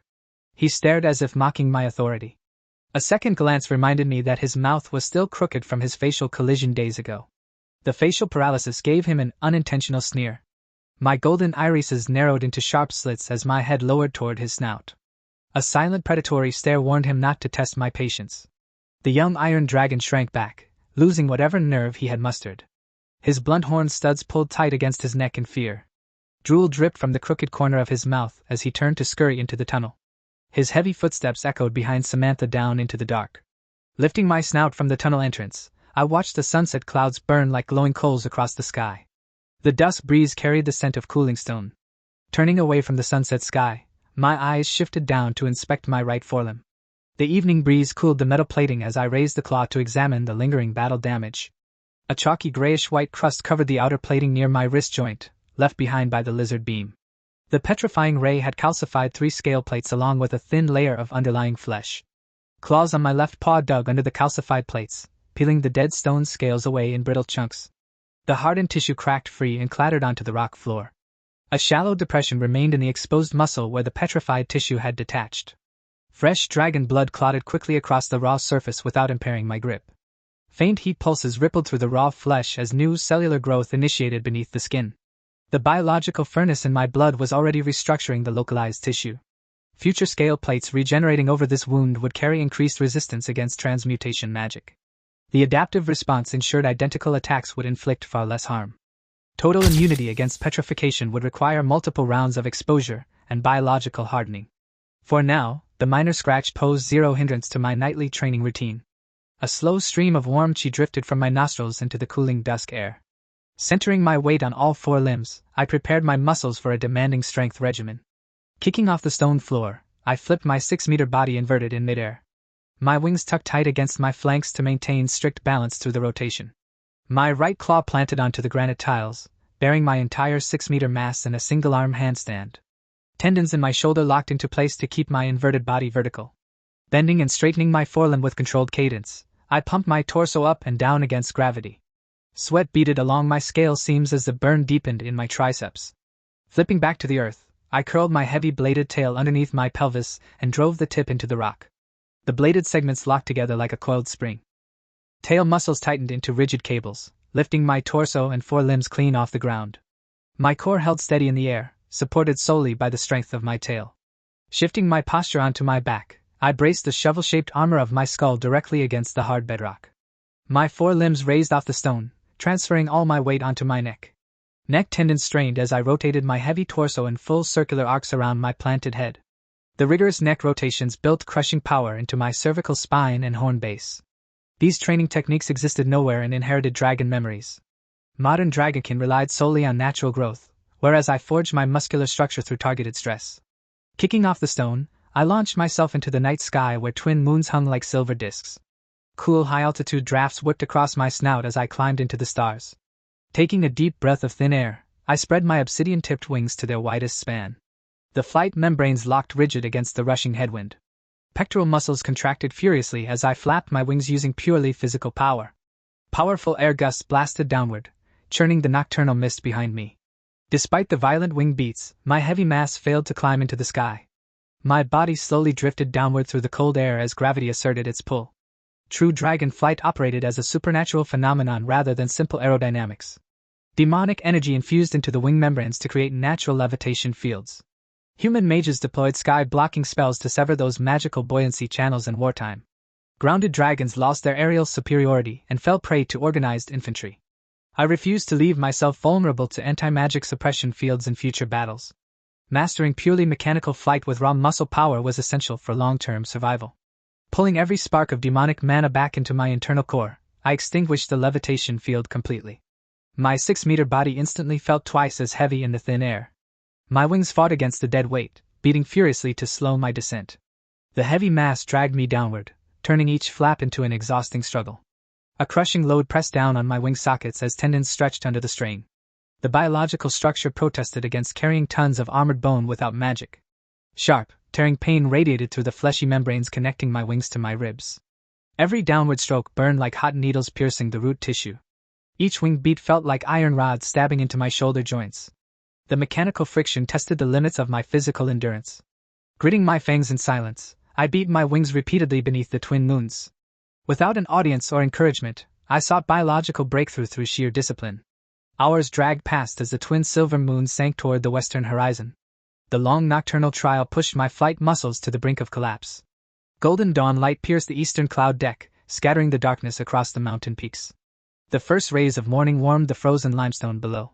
My 4 talons touched down on the cliff summit, trembling under the weight of utter physical exhaustion. The brutal nocturnal flight drill was finally complete. Intense aches radiated through every bone and tendon in my body. Even my dense draconic constitution felt battered by hours of continuous muscular exertion. Numbness crept through my wing roots, leaving the flight muscles feeling as if they had been severed from my spine. The strain of carrying tons of armored mass without levitation had torn the deepest fibers. Vapor hissed from my jaws with every ragged breath, sounding like a blacksmith furnace working at full blast. My chest expanded and contracted violently against the hard rock. Despite the crushing exhaustion, my golden irises gleamed with fierce triumph. The grueling trial had pushed my biological limits into territory no other dragon had reached. Tiny prickles of heat rippled through my torn wing membranes like electrical pulses. The biological furnace within my blood was already knitting micro-tears into reinforced fibrous bands. Each cycle of complete muscular collapse triggered an adaptive surge that multiplied my flight endurance. The next workout would find my wings stronger, faster, and far more durable. A clear vision formed in my thoughts of true physical flight untouched by anti-magic barriers. When that day arrived, no human spell or anti-air field would ever chain me to the ground. Down by the mine portal, 2 dusty shapes emerged slowly into the morning light. Samantha and Gorton trudged down to the quarry floor, covered in crushed gray or powder. Their tired eyes flicked toward the cliff base, spotting my prone posture and limp wings on the rock. They immediately recognized the signs of acute exhaustion in my frame. A wicked glance passed between the 2 wormlings as they crept forward step by step. Malicious ambition replaced their fatigue as they stalked across the clearing.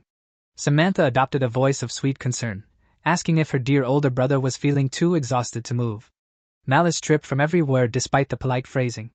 Gorton let out a crooked cackle, declaring loudly that this was their chance to knock me flat.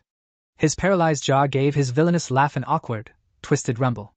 Pushing my torso upright, I stood tall on the stone without showing a flicker of weakness. My 6-meter frame towered over both wormlings as a cold, steady gaze pinned them in place. My voice rang out across the quarry, asking coldly if their hide was itching for another beating. The words cut through their bluster like a winter gale.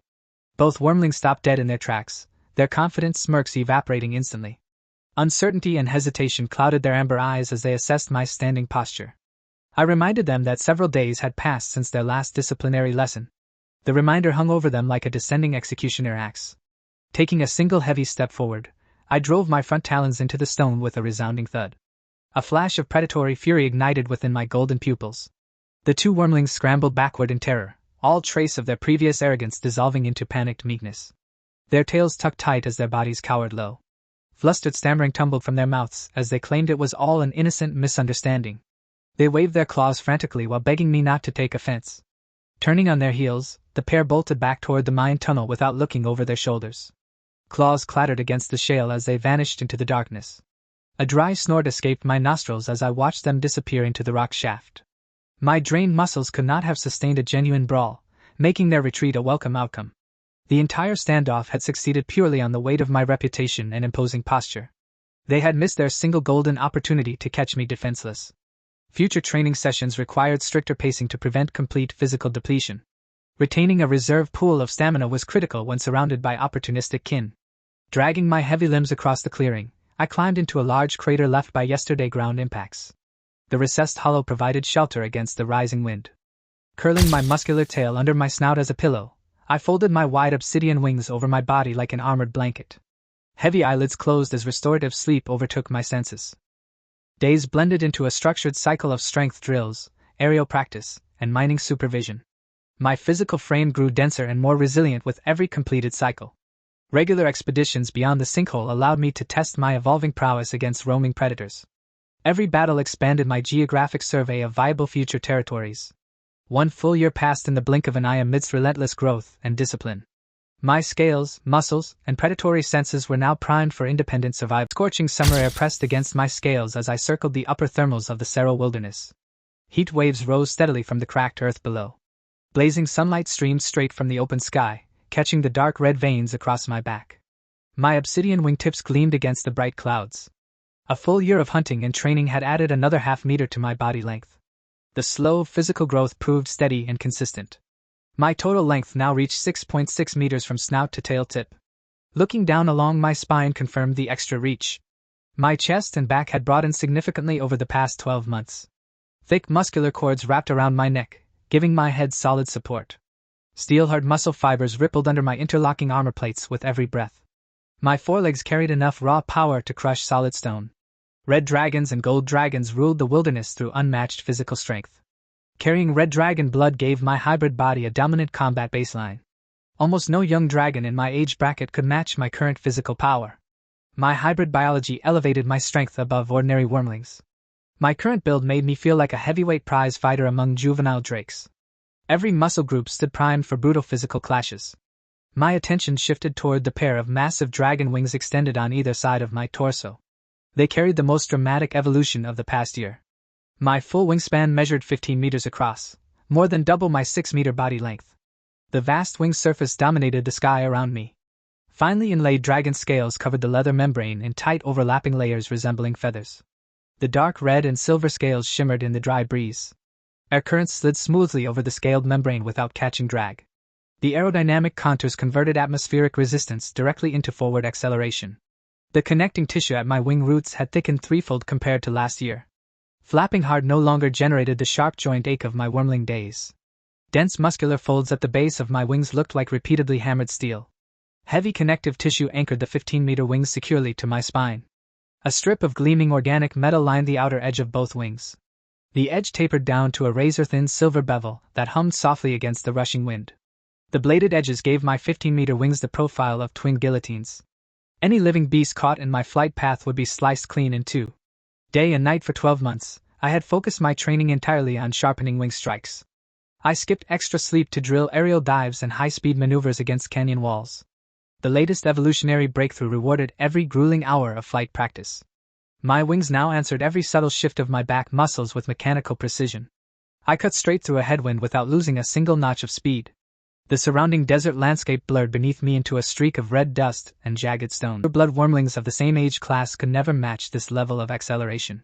My hybrid aerodynamic build placed me in an entirely different flight tier. My internal life level still registered at level 7 on the status threshold. The numeric rank remained flat, but my physical capabilities had surged far ahead of the baseline. Fighting two copies of my previous self at once would end in an easy victory for me today.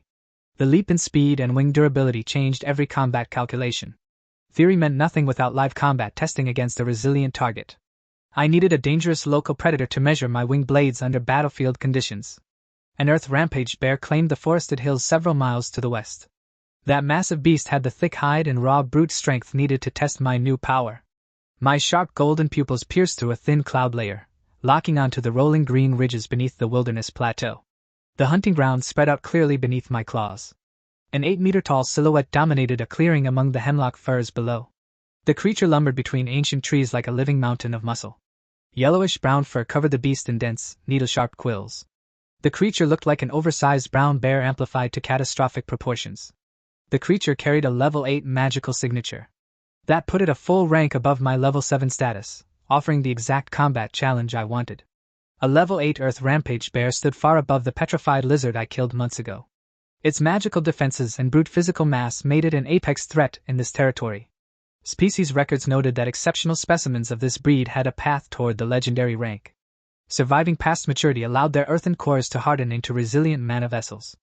Earthen spell affinities pulsed naturally through its heavy body. Layered rock manipulation and dense physical mass gave the beast complete control over the surrounding terrain. Ordinary wilderness predators stood no chance against such thick natural armor. Only true Dragakin held the natural physical supremacy to crush a monster of that caliber head-on. Down on the lower slope, the giant beast scraped its spine against an ancient hemlock trunk. The century-old timber groaned under hundreds of pounds of abrasive friction. Thick slabs of splintered bark rained across the forest floor in heavy sheets. The massive bear continued grinding its yellowish-brown fur into the exposed heartwood with relaxed indifference. My objective today was a clean test of combat capabilities, not an ambush for meat. A sneak attack would ruin the evaluation of my newly evolved dragon wings. Power gathered in my chest as I unlocked my draconic aura. My crimson mana expanded outward, signaling an open challenge to the apex beast below. A single downward beat of my wings unleashed visible air ripples across the valley. Draconic pressure washed over the treetops, snapping smaller branches and flattening the undergrowth. The scratching stopped instantly as the draconic pressure crashed into the hemlock grove. The 8-meter bear locked its posture, its relaxed demeanor vanishing in a heartbeat. Thick quills of yellowish-brown fur spiked straight up along the beast's spine. The creature stiffened like a cornered feline, feeling the predatory presence bearing down from above. Small amber eyes rolled upward toward the cloud ceiling. The massive beast tilted its broad snout, tracking the source of the descending pressure. High above the canopy, a sharp dark speck expanded at rapid speed. The silhouette tore through the cloud layer, plunging straight toward the forest floor. Metallic scales and sweeping swept-back horns emerged clearly against the pale sunlight. Razor-sharp talons and 15-meter wing blades marked the descending intruder as a lethal apex predator. The creature measured my 6-meter length, and recognized a juvenile dragon rather than an ancient behemoth. Its panic receded, replaced by territorial rage and aggressive determination. Standing upright on its massive hind legs, the 8-meter beast rose above the hemlock undergrowth. Thick forepaws reached toward the sky, challenging my dive with raw territorial fury. A deafening roar tore from the bare throat, shaking the hillside pines. The beast leaned forward on its hind legs, daring me to close the gap. Earth and mana churned beneath the forest loam as jagged boulders pulled free of the ground. The loose dirt solidified into 5 dense blocks of compacted granite. The giant bear raised its right hind paw and slammed it down with seismic force. The forest floor shuddered beneath the blow. 5 dense rock slabs launched into the air like catapult stones. They tore through the rising thermals, whistling straight along my descent path. My eyes locked onto the leading projectile hurtling through the sky. The 5-ton slab spun end over end, closing the distance in seconds. Instead of veering away, I drove my snout straight toward the flying boulder. My neck muscles locked solid to absorb the incoming shock. My shovel-shaped horn armor collided with the stone block, smashing it into powdered gravel. The rock split like brittle glass against my skull plates. Fragments of pulverized granite scraped harmlessly across my chest scales. Only faint gray streaks of rock dust remained on my dark metallic hide. 4 remaining rock slabs swept upward in tight formation. Their jagged edges spun through the air just 30 paces ahead. Smashing through them was simple, but I chose to test my aerial agility instead. Brute force alone would not prove the precision of my new wings. My 15-meter wings snapped backward, churning the air into roaring updrafts. The sudden pressure shift lifted my body into a tight climbing spiral. Tilting my wing blades on an edge, I glided cleanly between the flying boulders. The rock faces rushed past my scales with inches to spare. True combat power required total balance between speed, defense, and destructive force. Eliminating every physical weakness remained my primary objective. Leveling out above the tree line, I banked hard toward the high slope of the ridge. Dense hemlock branches whipped past just below my claws. Down at the base of the hill, the 8-meter bear braced its stance among the hemlocks. Its glowing amber eyes tracked my approach through the canopy gaps. Folding my wings tight against my ribs, I plummeted down the slope of the hill. Gravity pulled my heavy body into a steep, accelerating dive. The dense hemlock canopy broke apart before my armored chest. Cracking branches and green needles exploded in all directions as I tore straight through the upper foliage. Hard oak boughs scraped across my metallic scales with a continuous sizzling hiss. The thick bark sheared away, leaving not a single scratch on my red iron plating. My silver-winged blades sliced through rows of ancient oaks at the root line. The massive trunk severed cleanly like stalks of wheat before a harvesting sickle. The 8-meter bear let out a guttural roar from the foot of the hill. Both massive forepaws slammed directly into the soil with thunderous weight. 10 jagged spikes of solid granite burst through the loam in rapid succession. The 3-meter stone lances thrust upward, forming an earthen barricade in my dive path. Tucking my wings flush against my armored sides, I curled my spine into a compact arc. The momentum of the dive carried my mass into a tight forward roll. My heavy spiked tail whipped across the clearing in a wide horizontal arc, crushed foliage and shattered branches scattered as the bladed tip gained lethal speed. The heavy tail smash crashed through the spiked tree trunks standing in my way. Solid wood snapped like dry twigs under the raw kinetic impact.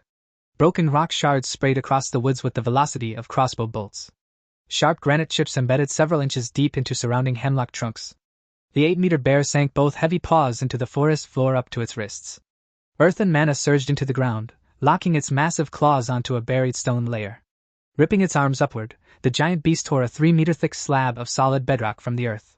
Torn roots and tons of soil cascaded from the massive stone shield. The creature swung the massive slab in a 2-handed smash aimed straight at my chest. The colossal weight of the airborne rock pushed a wall of air ahead of it. I leaned my weight forward and met the swinging boulder head-on. Backing away from a direct clash had never been part of my combat instincts. The metallic edge of my right wing drove deep into the fissure lines running across the rock slab. Polished silver blades bit into the granite, splitting the slab along its natural grain. Driving my momentum straight skyward, I flapped hard with both wings. The 3-meter stone slab tore free from the soil, hurtling 100 meters into the upper air currents. Midday sunlight filtered across the edges of the suspended boulder high overhead. Shifting patterns of shade and amber light flickered across the hemlock clearing below. Folding my wings tight, I dived straight along the dividing line between shadow and sunlight. The rapid contrast shift masked my descent from the beast on the ground. The distance closed in less than a second as I hit peak diving speed. My shadow swept across the mossy floor before the bear could turn its heavy head. My front talons slammed into the creature's broad shoulders with heavy force. Sharp dragon claws sank through dense needle fur, gripping deep into the muscular tissue beneath. My claws locked firmly into place around the thick shoulder bones. Crimson droplets beaded along the puncture points as the beast let out a startled bellow. Coiling my hind legs, I pushed off the earth and launched into the air with the 20-ton beast. My 15-meter wings beat hard, hauling the massive weight toward the treetop. I twisted my torso and released my talon grip. The 20-ton monster sailed across the treeline like a discarded sack. The airborne beast smashed through 7 ancient oak trunks in succession. Heavy timbers shattered like brittle firewood as the creature crashed through the grove. A deep trench formed in the soil as the bear came to a halt amidst shattered timber. Hauling its bruised body upright, the creature bellowed in fury across the woods. Reaching down into the debris, the beast grabbed a 6-foot section of splintered oak. Thick claws clamped into the rough bark with desperate grip strength. The creature swung its arm and hurled the heavy timber toward the sky. The spinning log whistled through the thermos directly on target. A dense sheath of yellowish demonic energy enveloped the log mid-flight. Glowing runes crackled along the grain, destabilizing the solid wood fibers.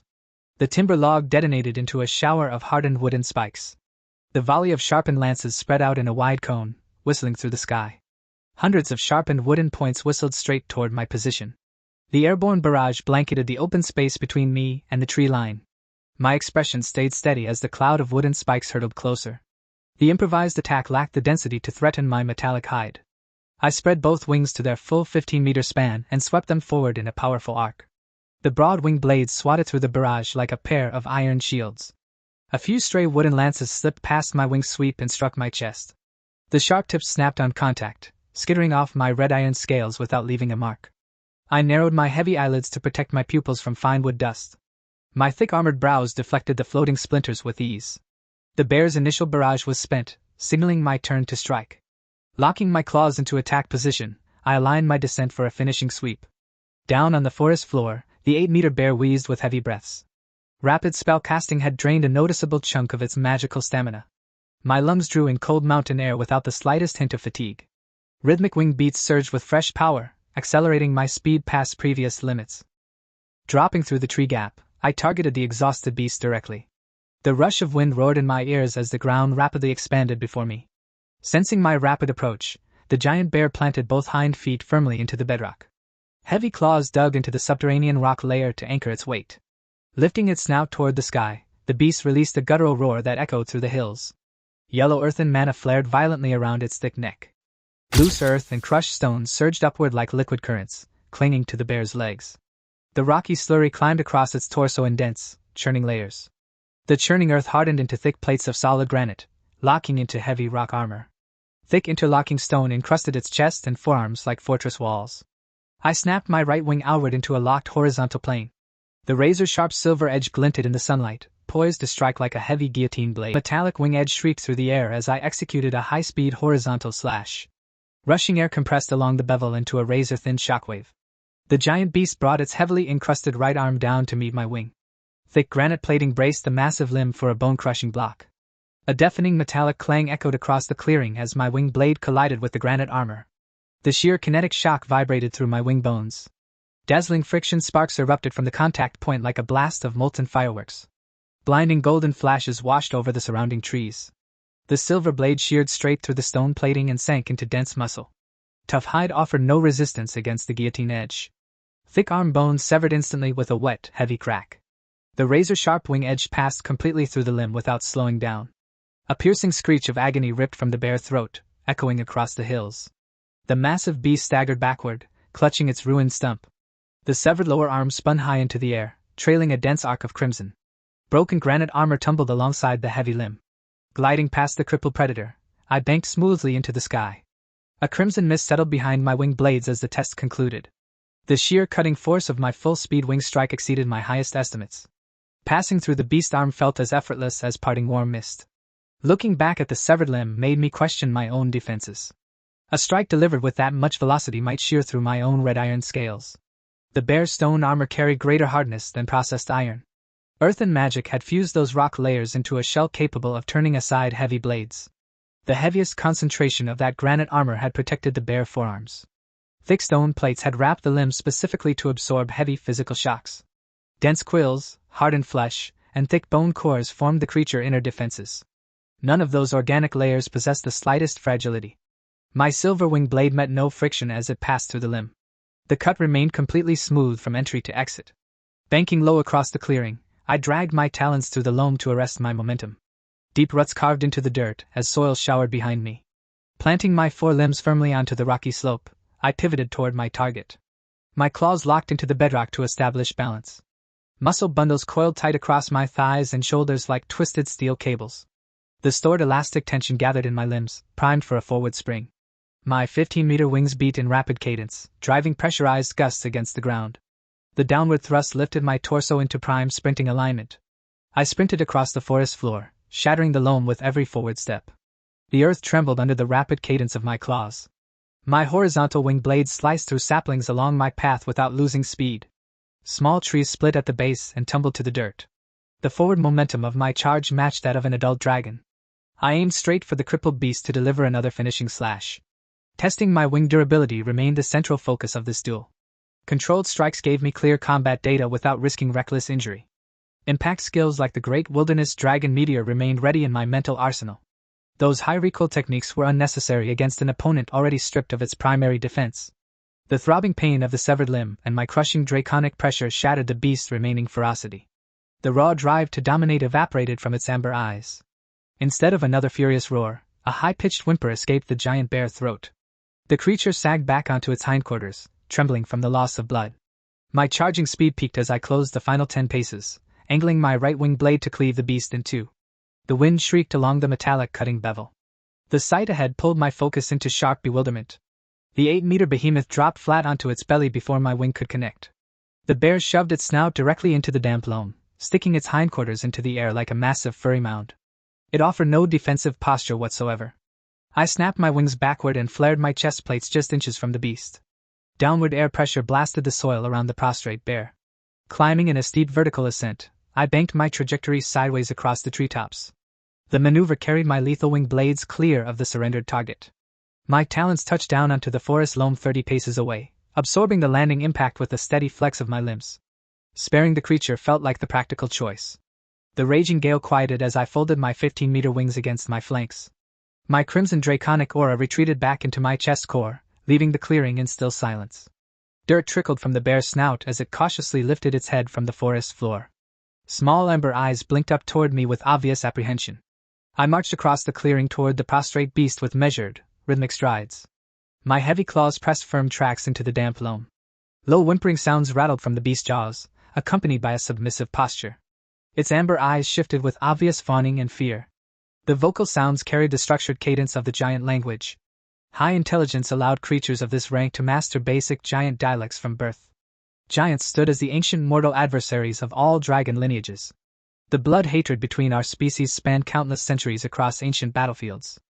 Ancient adages taught that nobody understood a warrior better than their bitterest foe. Dragonkind studied giant dialects extensively to counter their ancient spells and tactics.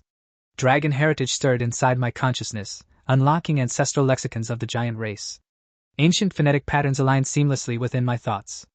The guttural syllables translated directly into a plea for mercy. The beast called me a noble giant dragon and begged for its life. Bloodline records describe the Earth Rampage bear as a fearless berserker that attacked dragons on sight. Every chapter in the ancestral lore emphasized their savage defiance. The groveling creature before me bore little resemblance to those legendary combat records.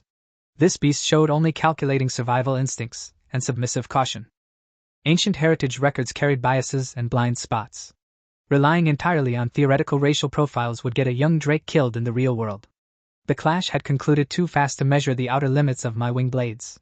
One clean strike had ended the confrontation before my stamina even dipped. Cold calculation narrowed my pupils as I weighed my next action. A predatory spark flickered in my golden irises while I studied the trembling beast.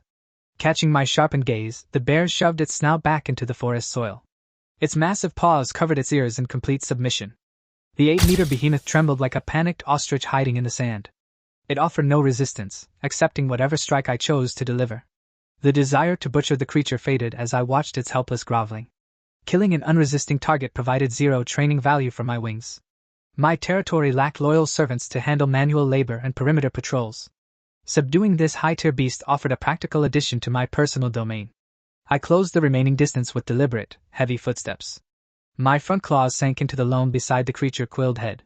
Reaching forward with my right foreleg, I rested a heavy claw atop the beast's skull. The gentle pat carried the quiet authority of an apex predator. A startled shiver ran through the giant bear as my talons brushed its brow. Lifting its muzzle, it met my calm, unblinking golden gaze. Speaking in rough, gravelly giant syllables, I offered the beast a single choice. Surrender absolute obedience, and I would spare its life. The giant beast nodded its head rapidly like a hungry chick pecking grain. It accepted my terms without a second of hesitation. My destructive physical power left an indelible impression on the creature. True strength commanded instant obedience in the wild. Surviving alone in this harsh wilderness proved the bear was no mindless brute. High intelligence guided its decisions when survival stood on the line. The creature had attacked earlier because of my juvenile body length. It assumed a young dragon was easy prey before experiencing my true combat power. Losing an armored limb in the opening exchange altered the beast's calculation immediately. Recognizing certain death, it chose complete submission over futile resistance. Through broken giant phrasing, the beast introduced itself as Mobile. The solitary male bear lowered its snout in formal acknowledgement of its new master. Mobile reached out with its remaining paw and lifted its severed arm from the blood-stained loam. The heavy granite-plated limb hung limp in its grasp. The bear pressed the severed forearm against the raw shoulder socket. Dark red muscle fibers touched, aligning the torn bone surfaces. Earthen yellow mana swirled around the wound in thick golden ribbons. The magical current stitched the severed flesh and bone back into temporary alignment. Earth rampaged bears possessed resilient natural regeneration. Given several weeks of rest, the repaired limb would regain full functional strength. I asked Mobile if any local beasts matched or exceeded its strength in the surrounding territory. My testing had barely begun, and I wanted another target. Mobile raised its left paw and pointed directly toward the southern ridge. A low rumble rumbled in its chest as it offered directions. The bear named the crimson scale python as its longtime territorial rival. Decades of inconclusive clashes had left both predators at a deadlock. A cunning glint flashed in the bear's small amber eyes. Guiding a dragon to execute its mortal enemy filled the beast with petty satisfaction. Pale bite marks and constricted puncture scars crisscrossed Mobile yellowish-brown hide. The historical enmity between the two apex beasts was written across its body. I ordered Mobile to take point and lead the march southward. My low growl carried enough authority to set the massive beast in motion immediately. Flapping my wings once, I lifted off the forest floor into the warm thermals. I circled 50 paces above the canopy to track our southern heading from the air. Down below, Mobile crashed through dense undergrowth with heavy strides. The 8-meter bear bulldozed a clear path through saplings and rock scree without slowing down. Following Mobile path brought us to a dense grove of ancient giant sequoias. A strong reptilian musk drifted up through the towering red bark pillars. A colossal crimson serpent wrapped tightly around the widest sequoia bowl. Fiery red scales caught the midday sunlight like polished rubies across the grooved bark. The python-thick coils rivaled the width of the ancient tree trunk itself. Layer after layer of brilliant scarlet scales flexed as the predator shifted its mass. My mana senses confirmed the serpent biological rank rested at level 8. The beast carried the dense aura of a seasoned wilderness apex predator. Unlike Mobile, this serpent possessed no higher intellect or capacity for speech. It operated purely on wild predatory instinct and raw territorial hunger. Floating 200 meters overhead, I locked my joints into attack alignment. My 15-meter wings extended into rigid silver-cutting planes. I tucked my tail and plummeted straight down through the canopy gap. The rush of mountain air screamed against my metallic brow as I accelerated toward the sequoia. Skimming inches from the sequoia bark, I swung my right wing in a blistering horizontal sweep. The silver blade cut through the python coils with zero friction. The giant serpent head launched into the air amidst a fountain of dark red blood. Severed neck muscles whipped violently as the headless body went limp. Warm reptilian blood washed over my chest plates and swept horns in a crimson spray. The fresh gore highlighted the sharp contours of my red iron armor. The entire engagement ended in less than 60 seconds. A level 8 terror had crumbled before a single well-placed strike from my evolved wings. With a sharp flick of my right wing, I snapped the clinging crimson droplets from the silver blade. The polished metallic bevel emerged gleaming and spotless once more. Defeating higher-ranked beasts with minimal effort failed to stir any arrogance in my chest. A single victory over a mindless predator proved nothing in the grander scope of the wilderness. Dragons sat atop the apex hierarchy of all living monsters by divine birthright. Overpowering ordinary wild creatures was the baseline expectation for our bloodline, not an extraordinary feat. Life level provided nothing more than a rough numeric reference on the status sheet. Real battlefield lethality depended on physical mass, combat instincts, and deadly weaponized traits. Ancestral memories warned that conceit was the primary poison that led legendary dragons to early graves. Underestimating an opponent invited rapid destruction from hidden predators. My current power only granted basic self-defense capabilities across the Seral wilderness. Countless ancient horrors still prowled the deep zones where I dared not fly. Iron Dragon Mother could swat me out of the sky with 3 casual tail strikes. The vast gulf between a 6-meter juvenile and a 20-meter adult stood unbridgeable. Even an adult powerhouse like my mother held no true dominion over the entire wilderness expanse. Colossal subterranean terrors and ancient predators contested every boundary of our territory. Leaving Mobile in his native pine hills made far more practical sense than dragging him back. A wounded bear would only slow down my flight across the southern ridges. Banking hard toward the north, I beat my wings and climbed into the open sky. The sequoia grove shrank beneath my claws as I set a direct course for the sinkhole. Iron Dragon Mother would never permit a free-willed predator inside her breeding nest. Her territorial paranoia drove her to eliminate or subjugate any unbonded intruder on sight. Bringing Mobile home would only result in Mother forcibly enslaving him under her own mana brand. Handing over my newly acquired servant to her authority served no personal benefit. True draconic familiars required the ancient ritual of dragon blood transformation. Bestowing a drop of heart blood essence bound a beast's soul into unquestioned, permanent servitude. Preserving my own physical development took complete priority over binding an earthly servant. I was still in the critical growth window of my juvenile dragon stage. Dividing my blood essence at this stage would stall my bone density and scale growth for months. Sacrificing personal power for a minor minion violated every law of survival. Mobile Verbal Oath carried 0 binding magic across the open wild. Without a blood seal, the beast remained free to break its word and flee beyond the southern horizon. Wilderness predators rarely abandoned established hunting territories without extreme external pressure. Crossing into unfamiliar terrain meant risking lethal ambushes from rival alpha beasts. Losing track of the creature would cause me 0 distress. Subjugating the bear was a momentary whim born of curiosity rather than necessity. Encountering Mobile in open rebellion later would simply mean executing him on the spot. If our paths never crossed again, he would cease to exist in my thoughts. High intellect guided the bear toward the safest path. Aligning with a rising Dragonkin patron provided far greater survival odds than wandering the wild as a crippled outcast. The massive circular abyss of sinkhole territory loomed ahead beneath the blazing midday sun. Scorching heat radiated off the limestone rim as I initiated my final descent. My talons struck the limestone edge with a solid crunch of stone chips. Rhythmic wing beats slowed as I folded my 15-meter wings against my flanks. Heavy footfalls scraped across the limestone as 2 familiar shapes hurried toward me. Samantha and my iron dragon sibling trotted out from the shade of an overhanging rock shelf. Samantha snorted a puff of black smoke and announced that Mother had summoned all 3 of us to the main nest immediately. Her tail lashed with restless energy. Inspecting both siblings revealed unmistakable signs of physical maturation. Over the course of the past year, both had crossed the developmental threshold into the young dragon stage. Samantha's scarlet body had expanded to 4 full meters, while my grayscale brother had broadened across the chest and shoulders. Their scales showed denser metallic sheen than before. Samantha blinked her amber-red eyes and wondered aloud why Mother had called us together for the first time in months. Her sleek snout tilted upward in puzzled contemplation. Speculation danced across her sharp features as she paced near the drop-off. A joint summons from the adult iron dragon carried significant weight in the nest hierarchy. My iron-scaled brother cocked his blunt-horned head and flashed a mischievous grin. His tail thumped against the rock in careless excitement. The young drake chuckled and guessed that Mother had prepared a massive feast of fresh beast meat for the 3 of us to share. His mouth watered at the thought of roasted flesh. Their naive optimism made me scoff internally. Both siblings had clearly erased the memory of the brutal thrashing Mother gave me a year ago before exiling me to hunt alone. I shook my horned head in silence, dismissing their foolish chatter. Survival in this nest required constant vigilance, not daydreams of free meals. Pushing off the stone ledge with my hind legs, I dove into the yawning shadows of the sinkhole abyss. My wings snapped wide, catching the subterranean updrafts toward Mother Lair. Samantha and my iron dragon brother leaped after me with enthusiastic roars, their wings beating in tight formation. The 3 of us glided down into the dark cavern depths where our mother waited. At the summit of the throne forged from thousands of ancient blades and spears, Iron Dragon Mother rested in her customary place. Her silver-gray scales caught the subterranean glow of the sinkhole lair. Her colossal wings draped lazily across the blade-strewn steps. Heavy metallic wing membranes obscured half of the forged staircase leading up to her perch.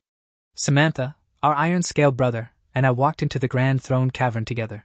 Our claws clicked in rhythmic sequence across the obsidian floor.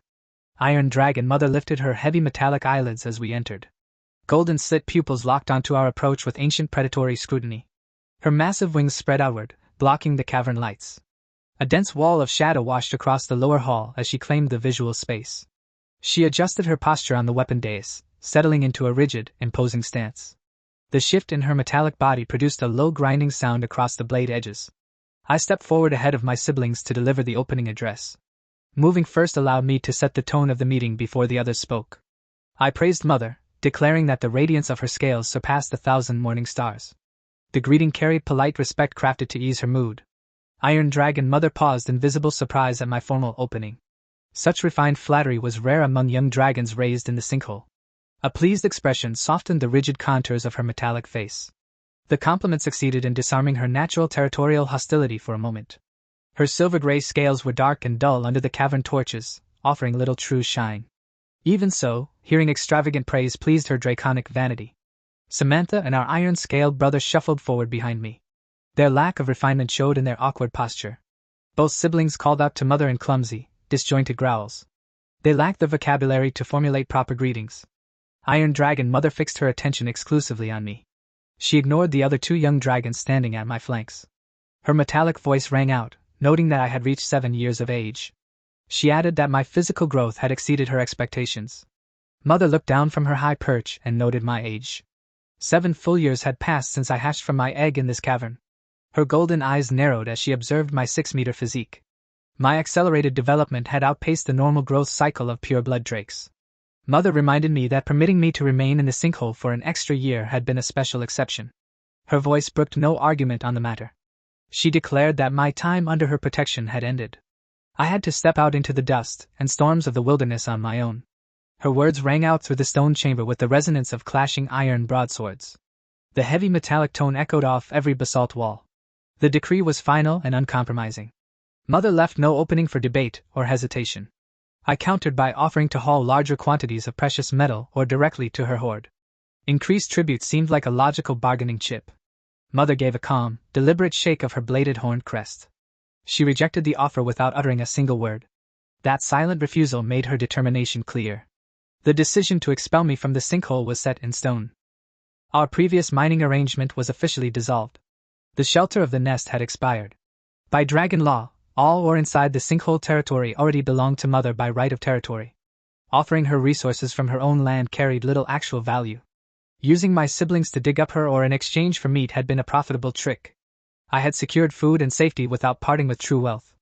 Mother was rigid and aloof, but far too shrewd to be manipulated indefinitely. She understood the true nature of our trade all along. She had granted me that extra year out of lingering appreciation for my strength and our shared blood. That maternal indulgence had now run its natural course. My rapid physical expansion posed an unavoidable threat to her territorial dominance. An evil dragon never tolerated a rival predator growing too powerful under her own roof. Evil dragons abandoned familial loyalty the instant survival or land entered the equation. Blood ties held zero weight against the primal territorial instincts of our species. Maturing offspring routinely challenged their own sires for dominion over rich hunting grounds. Brutal territorial wars between dragonkin littered our ancestral histories. Only dragons bound by magical slave contracts were allowed to linger in an adult territory. Submitting to that servitude meant trading freedom for safety. Mother wanted all 3 of us purged from the sinkhole to eliminate any future threat to her throne. Driving us out preserved her sovereign rule over the chasm. Relieving herself of parental burdens brought a faint glimmer of satisfaction to her golden eyes. An empty nest meant uninterrupted rest upon her iron hoard. I accepted the finality of her command without arguing further. Clinging to a hostile nest only invited bloodshed against the 20-meter adult.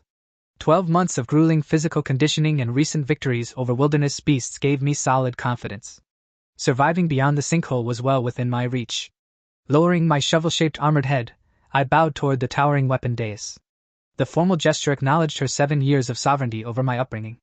I voiced my sincere gratitude to Mother for sheltering my egg and rearing my body to youth. Her territory had kept me safe during my most vulnerable years.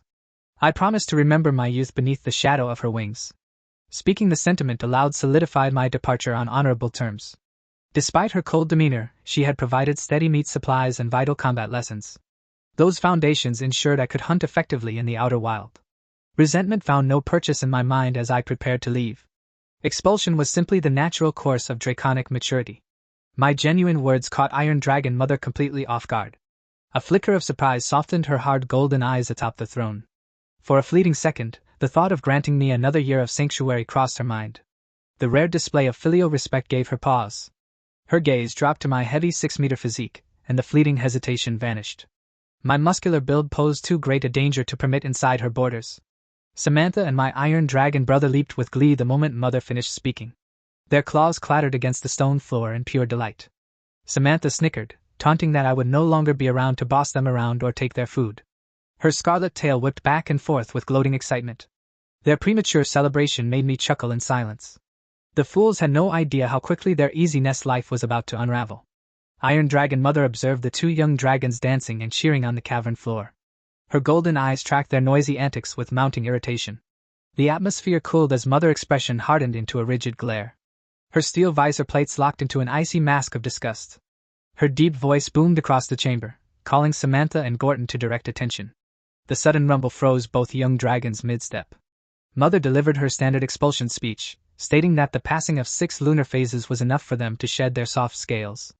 The cold words cut through the chamber. Samantha and Gorton blinked in total bewilderment, their jaws dropping open. The exact words sounded eerily familiar to both of them. The realization hit their simple minds like a hammer blow. Mother was expelling them from the sinkhole alongside me. Mother recited the exact same dismissal lines she used on me a year ago, verbatim. She did not bother to alter a single phrase of her eviction notice. Neither sibling showed sadness or fear over being thrown out. Instead of panic, their initial shock morphed into reckless confidence. Ambition flared brightly in their wide eyes. The prospect of leaving the nest filled them with naive anticipation. Both drakes remained completely ignorant of the brutal horrors lurking beyond the sinkhole rim. They had never felt starvation or faced an apex predator alone in the dark.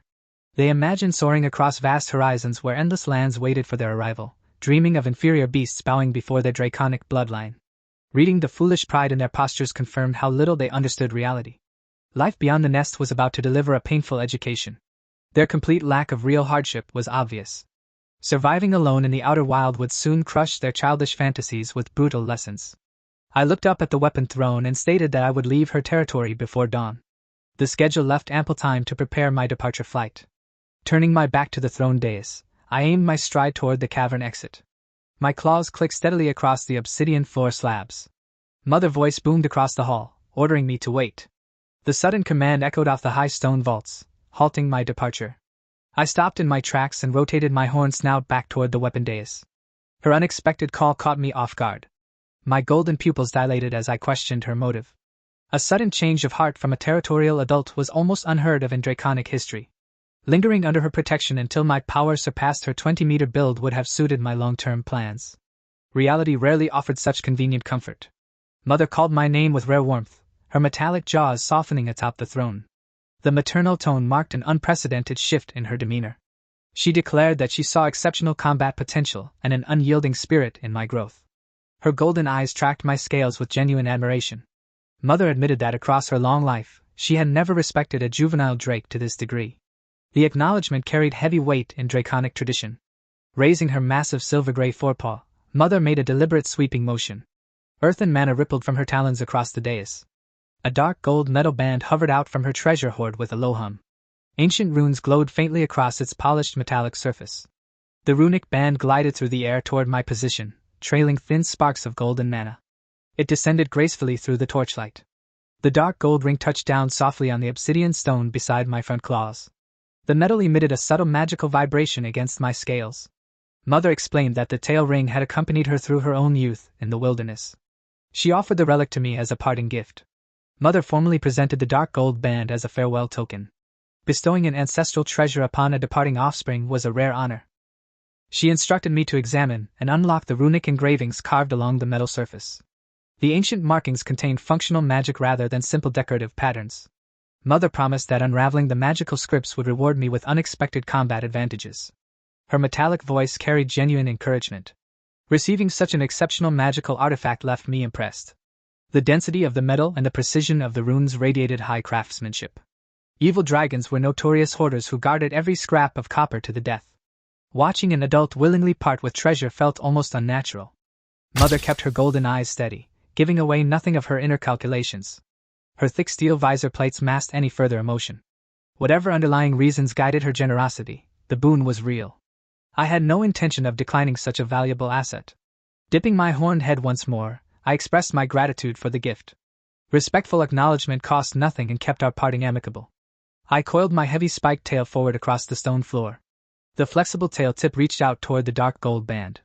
Sliding the dark gold band over my tail spines, I locked the ring into place. The metal contracted slightly, forming a snug fit around my red iron scales. Draconic culture placed high value on personal ornamentation. Powerful dragons frequently wore forged jewelry to signal status and combat prestige. Ancient lords adorned their bodies with gem-encrusted horn rings, gold neck collars, and enchanted wrist bracers. Tail rings represented one of the most practical martial accessories. The dark gold metal carried a subtle, sophisticated luster against my black and crimson scales. It avoided flashy ostentation while projecting disciplined strength. Swishing my tail in a slow arc, I tested the balance of the added weight. The ring sat securely without restricting my weaponized tail strikes. Samantha and our iron-scaled brother stared up at Mother with wide, pleading eyes. Both drakes stood waiting for their own parting treasures. Samantha and my iron-scaled brother whined in protest, stamping their claws against the rock floor. Both pointed their snouts toward the throne, demanding their own parting gifts from Mother Horde. Mother regarded me as a warrior of exceptional potential who commanded respect, but saw my siblings as pampered weaklings. Neither of them had earned a scrap of her treasure. Mother completely disregarded their pleading cries, closing her heavy jaws in cold silence. Her golden slit pupils looked past them as if they did not exist. Mother unfurled her massive 20-meter wings and snapped them forward in a violent downward stroke. A blast of gale-force wind roared through the cavern hall. The howling wind blast lifted Samantha and our brother off their feet, hurling both squawking drakes toward the cavern exit. Their departure had begun whether they liked it or not. Night had fallen across the wilderness, pinning thousands of cold stars against the velvet sky. I stood at the edge of the limestone precipice, feeling the cool mountain breeze wash across my snout. My gaze swept across the massive circular expanse of the sinkhole territory below. Deep shadow pools filled every canyon corridor where I had spent 7 years growing. Looking down at the cratered stone shelves brought back memories of my earliest hunts. Every rock fracture and pit marked an old training bout. Turning back was no longer an option. From this night forward, our survival depended entirely on our own strength. Twin moons hung in the upper atmosphere, casting pale silver light across the barren wilderness. The celestial pair illuminated the ragged contours of distant mountain ranges. A tiny artificial star drifted steadily among the constellations. The magic satellite circled the upper stratosphere, indistinguishable from natural stars to untrained eyes. Planet Bernardo held advanced alchemical magic capable of creating orbital artifacts. The realization brought a heavy sensation of caution to my chest. Wild beasts and giant monsters were simple threats compared to organized humanoid kingdoms. Intelligent civilizations wielding high alchemy posed a true mortal danger. Arrogance, conceit, and greed were the fatal vices ingrained in dragon blood. Giving in to those primal flaws invited early slaughter in a hostile world. Constant vigilance was the only shield against an early grave. Carelessness would forfeit everything I had gained through years of grueling conditioning. Young dragons that left the nest met only two destinies. They either grew into walking natural disasters, or ended up as fertilizer for the wilderness dirt. Becoming soil nourishment had no appeal, but neither did chasing the title of a legendary calamity. My sole objective remained simple and unyielding: live as long as possible. Having died once in a previous life taught me the true value of breathing. I treasured every heartbeat in this draconic body. That deep appreciation for life had driven my relentless training every single day. Recognizing the world cruelty was what made me push my physical evolution. A loud boastful roar shattered my quiet thoughts. Samantha stood atop a boulder, shouting into the night wind about forging her own empire. Samantha proclaimed that countless beasts would bow before her wings once she carved out her territory. Her red tail lashed across the stone in open defiance of the wilderness. Her scarlet scales glowed like burning coals against the night backdrop. Vibrant crimson plates caught the moonlight with energetic brilliance. That blazing red coloration made her an obvious target in the dark. A bright coat offered zero camouflage against stalking predators. My outer layer of dark gray buffer scales blended cleanly with the shadowed cliffs. The matte finish broke up my silhouette against the night terrain.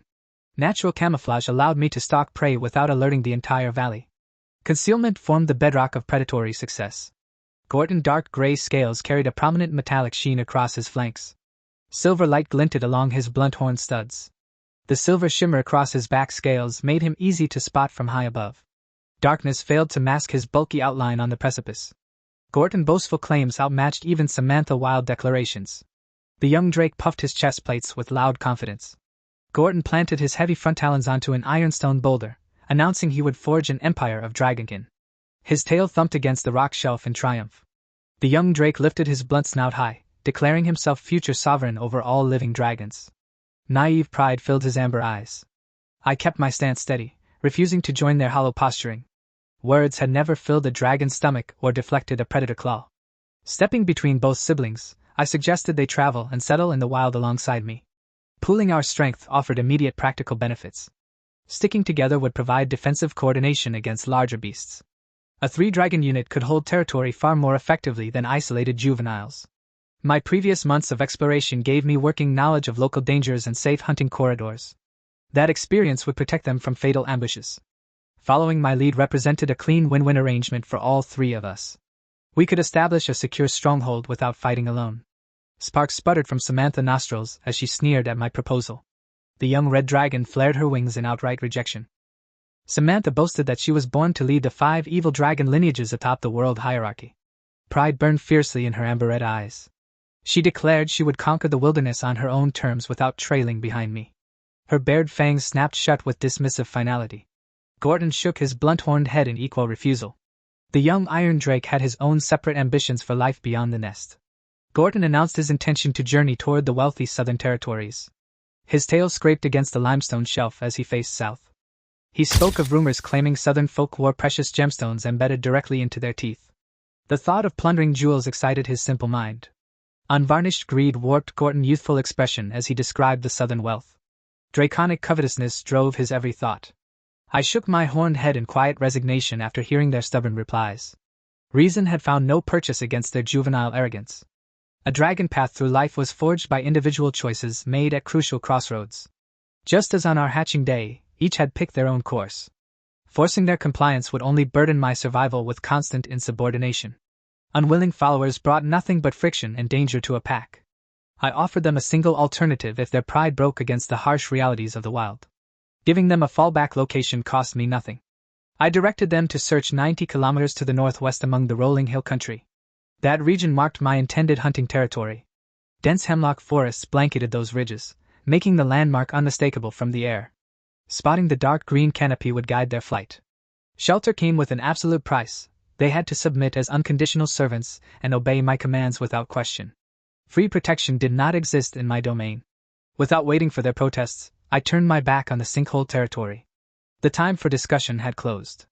Leaping off the limestone ledge, I caught a rising thermal and banked my 15-meter wings toward the northwest. The open night sky stretched wide before my flight path. Samantha's shrill roar echoed from the precipice behind me. She shouted into the gale, cursing my arrogance and claiming I looked down on my own kin. Gorton joined her angry chorus, bellowing into the night draft that they would surpass my strength. He vowed they would force me to look at them in a new light. Both siblings swore into the dark that they would rather be devoured by wilderness beasts than crawl to me for help. Their childish oaths carried across the stone ledge. Pale moonlight bathed the dark gold tail ring resting securely around my tail spines. The metallic band gleamed with a quiet, steady luster amidst the cold air currents. The howling wilderness wind swallowed their distant shouts within seconds. Desert silence reclaimed the skies as I accelerated away from the sinkhole. 2 weeks of continuous flight and reconnaissance brought me to the rugged ridge line of the Hemlock Hills. Ancient, evergreen canopies covered the rocky slopes below. The new territory covered a modest area with limited prey herds and sparse water pools. It fell short of an ideal long-term lair, but provided a functional refuge. Having no other established domain in the wild, I claimed the Hemlock Slopes as my temporary stronghold. The dense tree cover offered natural concealment from aerial threats. Down in a secluded forest clearing, Mobile encased his massive forepaws in thick blocks of compressed granite. Earth and mana hardened the stone gloves into blunt striking hammers. Heavy stone fists hammered into my dragon chest with dull, rhythmic thuds. The repeated impacts resonated through the clearing like a blacksmith forge. I planted my claws firmly into the loam and absorbed the heavy bludgeoning without flinching. My 6-meter body shuddered under the force as shockwaves traveled down my spine. My outer layer of dark gray buffer scales shattered under the persistent battering. Sharp scale fragments tore free, scattering across the mossy earth in gray shards. The destruction of the buffer layer exposed my true red iron dragon plating beneath. The shimmering black and red scales absorbed the direct brunt of the bare stone fists. Fine fissure lines crept across my exposed red and black armor under the relentless pounding. Shallow dents formed across my breastplates as my body reached its structural threshold. The pounding stopped without warning as Mobile lowered his heavy paws. The sudden silence left the clearing still except for our breathing. I opened my heavy eyelids and barked a sharp command for the bear to stand back up. A few dents across my chest scales hardly counted as a finished session. Breaking through the outer buffer layer marked the beginning of true physical tempering. Real bone and scale hardening only started once direct force reached my primary red iron armor. Mobile let out a miserable groan, complaining that my dragon scales felt denser than tempered steel. The beast rubbed his aching wrist joints in protest. Collapsing onto the forest floor, the 8-meter behemoth wheezed with raspy breaths. Heavy saliva dripped from his bare jaws as his massive bulk slumped against the moss. The bear tried to raise his forearms, but his shoulder muscles trembled and dropped limp. Endless striking against metallic dragon scales had drained every ounce of his stamina. Crushed stone gauntlets fell away in powder, revealing split, bleeding paw pads. Crimson droplets stained the forest dirt where the granite casings had shattered against my chest. Disappointment tightened my jaws as I surveyed the exhausted beast. The brief exchange had barely pushed my internal mana core past its baseline pulse. Slamming into cliffs and bedrock had built my foundation during my wormling days. Those uncontrolled collisions lacked the precision of focused sparring blows against targeted armor points. Controlled combat impacts allowed me to calibrate bone resilience with scientific accuracy. Repeated blunt force on specific scale seams yielded cleaner physical reinforcement. I ordered Mobile to weave earthen spells into his physical strikes during our next bout. Pure bludgeoning was insufficient to condition my magical resistance. Absorbing magical earth spikes and concussive shockwaves sent sharp stings through my nerve endings. Each stinging impact tempered my scales against elemental penetration. Attacks from a level 8 monster carried real physical bite against my level 7 frame. The sharp ache confirmed that the training pushed my biology to genuine limits. Years of self-inflicted impacts had built an iron threshold against physical suffering. Pain registered as clear tactical feedback rather than debilitating panic. A thrill of anticipation hummed through my veins whenever my scales cracked. Physical trauma was the catalyst that stimulated my adaptive evolution to forge denser armor. I granted the exhausted beast a brief respite to draw in ambient earth mana. Giving his stamina time to regenerate ensured our next training set would deliver full impact force.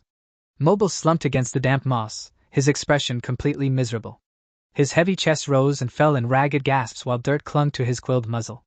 The bear had expected erratic beatings when he submitted to my authority. In his mind, an evil dragon lord was supposed to vent rage by torturing underlings. Reality defied every expectation the beast held about dragons.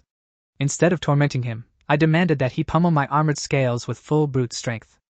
The prospect of hitting a dragon without retaliation had excited him during our first sparring session. That early enthusiasm had swiftly degraded into grueling exhaustion. My stamina reserves showed zero decline no matter how many hours we trained. The bear barely survived each round, while my body demanded further punishment. The bear stared at his cracked claws, dreading a future of endless sparring. Daily beatings against iron-hard scales threatened to ruin his peaceful life in the hills. A cunning spark lit up the bare amber eyes as an idea took shape. Shifting the training burden onto others was the perfect escape from his daily torment. Mobile raised his head from the moss and called out across the clearing. His rough voice broke the quiet rustle of the hemlock trees. I stood on the far side of the glade, grinding my spiked tail against the century-old hemlock trunk. The abrasive motion scraped away loose bark to test the edge of my scales. Razor-sharp tail scales carved deep gashes into the dense timber like heavy wood-cutting axes. Wood fibers shredded instantly under the rhythmic grinding. Pausing my tail friction, I turned my horned head toward the calling beast. My golden slit eyes locked onto the bear with sharp curiosity. Mobile scratched his quilled head with a heavy claw, displaying a shrewd grin on his blunt face. The clumsy posture barely concealed his calculating scheme. Mobile addressed me formally as Dragon Lord, adopting the respectful title reserved for draconic masters. His voice rumbled through the quiet trees. The bear suggested with a fawning grin that I would benefit from having more Earth Rampage bears in my service. His words dangled the promise of a larger minion workforce. Mobile spoke with careful deliberation beneath my unblinking golden gaze. The bear weighed every word, making sure not to provoke my temper. The beast revealed that he originally belonged to a local Earth Rampage bear tribe. He had not always wandered the wilderness alone. His father ruled the clan as patriarch, commanding several adult female bears and a den of growing cubs. The tribe controlled prime territory deeper in the forest. Earth Rampage bears organized their clans much like a pride of lions. The dominant male held absolute authority, towering in size and strength over the breeding females. Clan chieftains never tolerated rival males sharing their hunting grounds.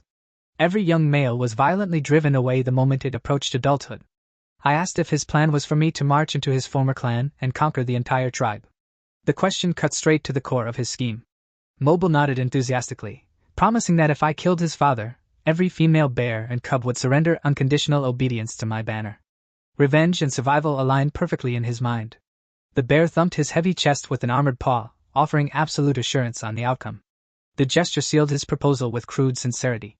Watching a son cheerfully arrange his own father execution brought an amused grin to my snout. Filial loyalty clearly held no sacred ground among wilderness predators. Midday sunlight streamed through the dense boughs of towering ironclad trees, scattering dappled geometric shadows across my red iron scale armor. The forest clearing remained warm and still. Mobile rumbled in a gruff giant cadence, pointing out that conquering his former bear clan would secure my territorial authority across the wilderness. The beast spoke with fawning enthusiasm. I studied the groveling bear before me with measured scrutiny. My spiked tail tapped rhythmically against the forest loam as my thoughts calculated his intent. His seemingly loyal suggestion masked an obvious selfish agenda. Mobile wanted to use my draconic claws to butcher his father so he could seize leadership of the herd. Mobile had never undergone the ancient dragon blood transformation ritual. Without a soul-binding blood seal, his loyalty remained strictly tethered to personal advantage. Subordinates driven by clear selfish desires were far simpler to direct and manipulate. Unambitious servants were the ones prone to unpredictable betrayal. Every intelligent creature in this world acted on self-preservation and ambition. Pragmatic self-interest was the universal currency of wilderness survival. I was entirely willing to tolerate his petty scheme. The bear had remained in my service because he recognized that backing a rising dragon guaranteed greater power. A timely display of authority was necessary to keep his ambition in check. A beast this clever needed clear boundaries to prevent overreach. Mobile possessed an honest, simple expression, but beneath that blunt snout lay a calculating mind far sharper than my foolish dragon siblings. He knew how to play his angles. I parted my fangs in a faint smile and announced that as my first follower, he would be entrusted with full command over the conquered bears. The offer was laid out clearly. Mobile's blunt face paled with overwhelming joy at the decree. The sudden prospect of rising from an exiled runt to tribe chieftain made his chest heave. Mobile slammed his armored forepaw against his broad chest, thanking the Dragon Lord with gleaming eyes and swearing to maintain absolute order over the herd. The warmth evaporated from my expression as my golden irises narrowed into slits. My voice dropped into a low, menacing rasp that vibrated the tree bark. I made the condition explicit. Command rights came with absolute accountability. Any failure in pack discipline would be answered on his own flesh. I promised Mobile that if the newly conquered bears showed even the slightest resistance or treachery, I would shatter his heavy legs first. The threat hung heavy between us. Mobile quills twitched violently as raw terror flickered in his amber eyes. The blunt reality of dragon punishment pierced his joyful haze. Mobile scratched his head with an awkward smirk, hastily stammering that he no longer wanted to lead the pack. He offered to live as an equal among them instead. I shut down his backtracking instantly, declaring that the pack required a designated chief and the decision was already finalized. There was no room for debate. Mobile wore a tortured expression, his mind wrestling between the terrifying threat of broken limbs and his deep-seated hunger to rule the bear clan. His massive paws shifted in the dirt. Memories of his past exile surfaced in his thoughts. He recalled courting a young female bear in his youth, only to be savagely beaten near death by his father and thrown out into the wild like garbage. During that blood-soaked exile, Mobile had sworn an oath to return, reclaim everything he had been stripped of, and take dominion over all the females in the clan. He held fast to the ancient conviction that nobody should ever underestimate the dangerous potential of an impoverished young bear. Burning personal ambition crushed his lingering fear. The dream of seizing the chieftain throne won out over the dread of dragon fury. Mobile bowed his massive head low, murmuring in humble submission that fulfilling the Dragon Lord trust would be his greatest honor. The afternoon sun slanted westward, gradually sinking behind jagged mountain crests. Twilight deepened across the wilderness, wrapping the hills in a veil of nocturnal shadows. Under the velvet night sky, I unfurled my 15-meter wings and launched upward, climbing through the clouds into the dark atmosphere. Night wind whipped and whistled violently along the obsidian-cutting edges of my wings as I surged forward. The rush of air screamed against my metallic brow. I hovered high above the mountain range, scanning the shadowy landscape below. The vast wilderness spread outward in cold silence beneath my claws. A chain of modest mountains blanketed in dense coniferous forests appeared in my field of view. The peaks were low and rugged, covered in thick needle canopies. The vast coniferous expanse below marked the natural domain of the bear clan. Endless evergreen boughs concealed the prime hunting grounds of the territorial beasts. I banked into a wide circle high above the peaks, scanning every ridge and gully with predatory precision. My golden slit pupils parsed the darkened slopes inch by inch. A wide artificial clearing carved into the base of the mountain caught my eye. Several gaping cave mouths opened into the rock face like black fangs against the stone. The giant bears had not retreated into their subterranean dens despite the late hour. A dozen massive shapes lingered across the open dirt ground before the caves. Adult bears identical to mobile occupied the clearing, rubbing their quilled hides against boulders, dozing on the loam, or grinding their long fangs against river stones. 4 or 5 young bear cubs scampered between their elders on short, sturdy legs. The youngsters wrestled and chased one another across the dirt in playful bouts. A colossal beast rested at the center of the clearing, towering above every other bear in the clan. Its sheer presence dominated the entire encampment. The patriarch's shoulder height exceeded 10 full meters, built with thick muscular limbs and a barrel chest like a living fortress of stone and muscle. Even seated motionless on the ground, the beast radiated suffocating danger. Heavy predatory pressure rolled off his quilled bulk across the clearing. His colossal mass easily eclipsed my 6-meter dragon frame. Fighting this giant would test my physical limits against raw biological size. Unlike ordinary earth bears, his needle fur blended ochre stone tones with dark crimson patches. The red fur flickered like living embers whenever the mountain draft stirred. The dual coloration revealed a hybrid elemental nature. The chieftain possessed control over both earth and stone and blazing fire mana. His identity was unmistakable. This colossal monster stood as the absolute chieftain of the rampage bear tribe. A flash of arcane light ignited across my dark dragon pupils as I triggered life-level detection. The magical readout formed in my consciousness. The detection verified my visual assessment instantly. The bear chieftain possessed a biological rank of life level 10. Down in the clearing, the level 10 bear chieftain sensed the aerial surveillance and snapped his massive head upward. His scarred muzzle pointed straight into the cloud layer. The chieftain's burning orange pupils pierced through the nocturnal cloud banks. His predatory gaze locked directly onto my hovering silhouette with pinpoint accuracy. The bear chieftain rose onto his hind legs, bristling his dual-colored fur to amplify his immense bulk. His 10-meter frame expanded into a towering mountain of muscle and stone quills. A thunderous roar erupted from his cavernous maw, shaking the mountain slopes. The concussive acoustic blast tore through the night sky like rolling thunder. The roar served as an open territorial challenge against the red iron dragon. The patriarch acknowledged my presence and staked his claim over the valley. At the signal of his war roar, the playful bear cubs scrambled in terror. Maternal female bears herded the young ones back into the safety of the cave dens. The remaining adult bears formed a defensive ring across the open ground. Claws extended and earthen mana flared as the herd entered high combat readiness. Circling high above, I noted that the level 10 chieftain possessed sensory perception far sharper than any beast I had previously encountered. The giant had detected me through cloud cover. I weighed my tactical options with cold calculation. Staging a direct assault against an entrenched pack commanded by a level 10 patriarch required meticulous assessment. My hunting experience in the wild had peaked at level 8 monsters. The crimson python and solitary mobile were the strongest creatures I had personally killed or subdued. Weaker level 8 beasts fell to a single wing blade strike, while resilient ones managed to trade blows and leave minor gouges on my armor. Their combat capabilities varied widely. Level 9 and level 10 monsters represented uncharted territory. I had never tested the cutting power of my red iron wings against a biological powerhouse of that magnitude. Life level could not account for unique weaponized adaptations, but it served as a reliable baseline metric. Every tier increase represented an exponential leap in physical density and mana reserve. Low-ranked creatures were not necessarily helpless, but high-ranked beasts were guaranteed to be lethal. Challenging a level 10 monster meant facing extreme biological violence. Level 10 matched the average biological strength of a 25-year-old teenage red dragon. That milestone marked a tier of true wilderness supremacy. A pure-blood red dragon of that rank possessed terrifying breath attacks, yet a level 10 earthfire bear remained a lethal powerhouse. Underestimating its raw brute strength would prove fatal. Engaging the colossal patriarch right now offered no guarantee of a clean victory. My combat reserves were simply not dominant enough against a creature of that scale.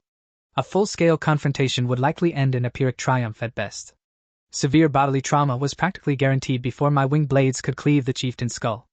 Physical trauma was necessary to stimulate adaptive evolution, yet reckless injury without a secure nest was sheer suicide.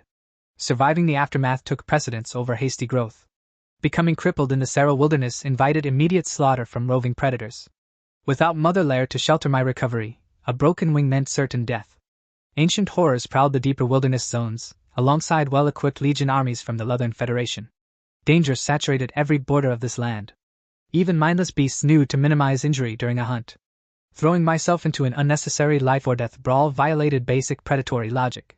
Steady, calculated growth was far superior to chasing fleeting thrills. My ultimate ambition was longevity, outlasting every reckless rival in the wild. I was only 7 years old, standing at the threshold of my juvenile growth cycle. Boundless potential lay ahead, leaving zero reason to rush a dangerous engagement. The timing was simply wrong. Without guaranteed supremacy, striking now would be an amateur blunder. I resolved to postpone the conquest until my core completed its evolution to life level 8. A single rank breakthrough would tilt the physical balance firmly in my favor. Refusing to linger any longer, I snapped my 15-meter wings in a wide, forceful stroke. My body banked sharply away from the mountain clearing. My dark silhouette dissolved into the dense nocturnal clouds, vanishing into the night expanse.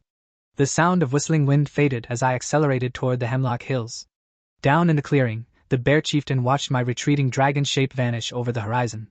He lowered his massive head, withdrawing his burning orange gaze. The patriarch's blunt face carried zero tension or alarm. The fleeting appearance of a young dragon had failed to disturb his sovereign composure. The bear chieftain settled his massive 10-meter frame back onto the open ground in front of the cave dens. Stretching his heavy limbs across the dirt, he closed his eyes for a relaxed nap. Judging from my 6-meter body length, the patriarch viewed me as nothing more than an insignificant young drake. A juvenile dragon posed no real threat in his eyes. Fear of dragonkind had no place in the chieftain's heart. In his mind, crushing any reckless young dragon that trespassed on his territory was merely a matter of delivering a single heavy paw strike. The patriarch mused in half-sleep that if the young dragon returned seeking death, he would happily savor the salty, iron-rich taste of fresh dragon meat.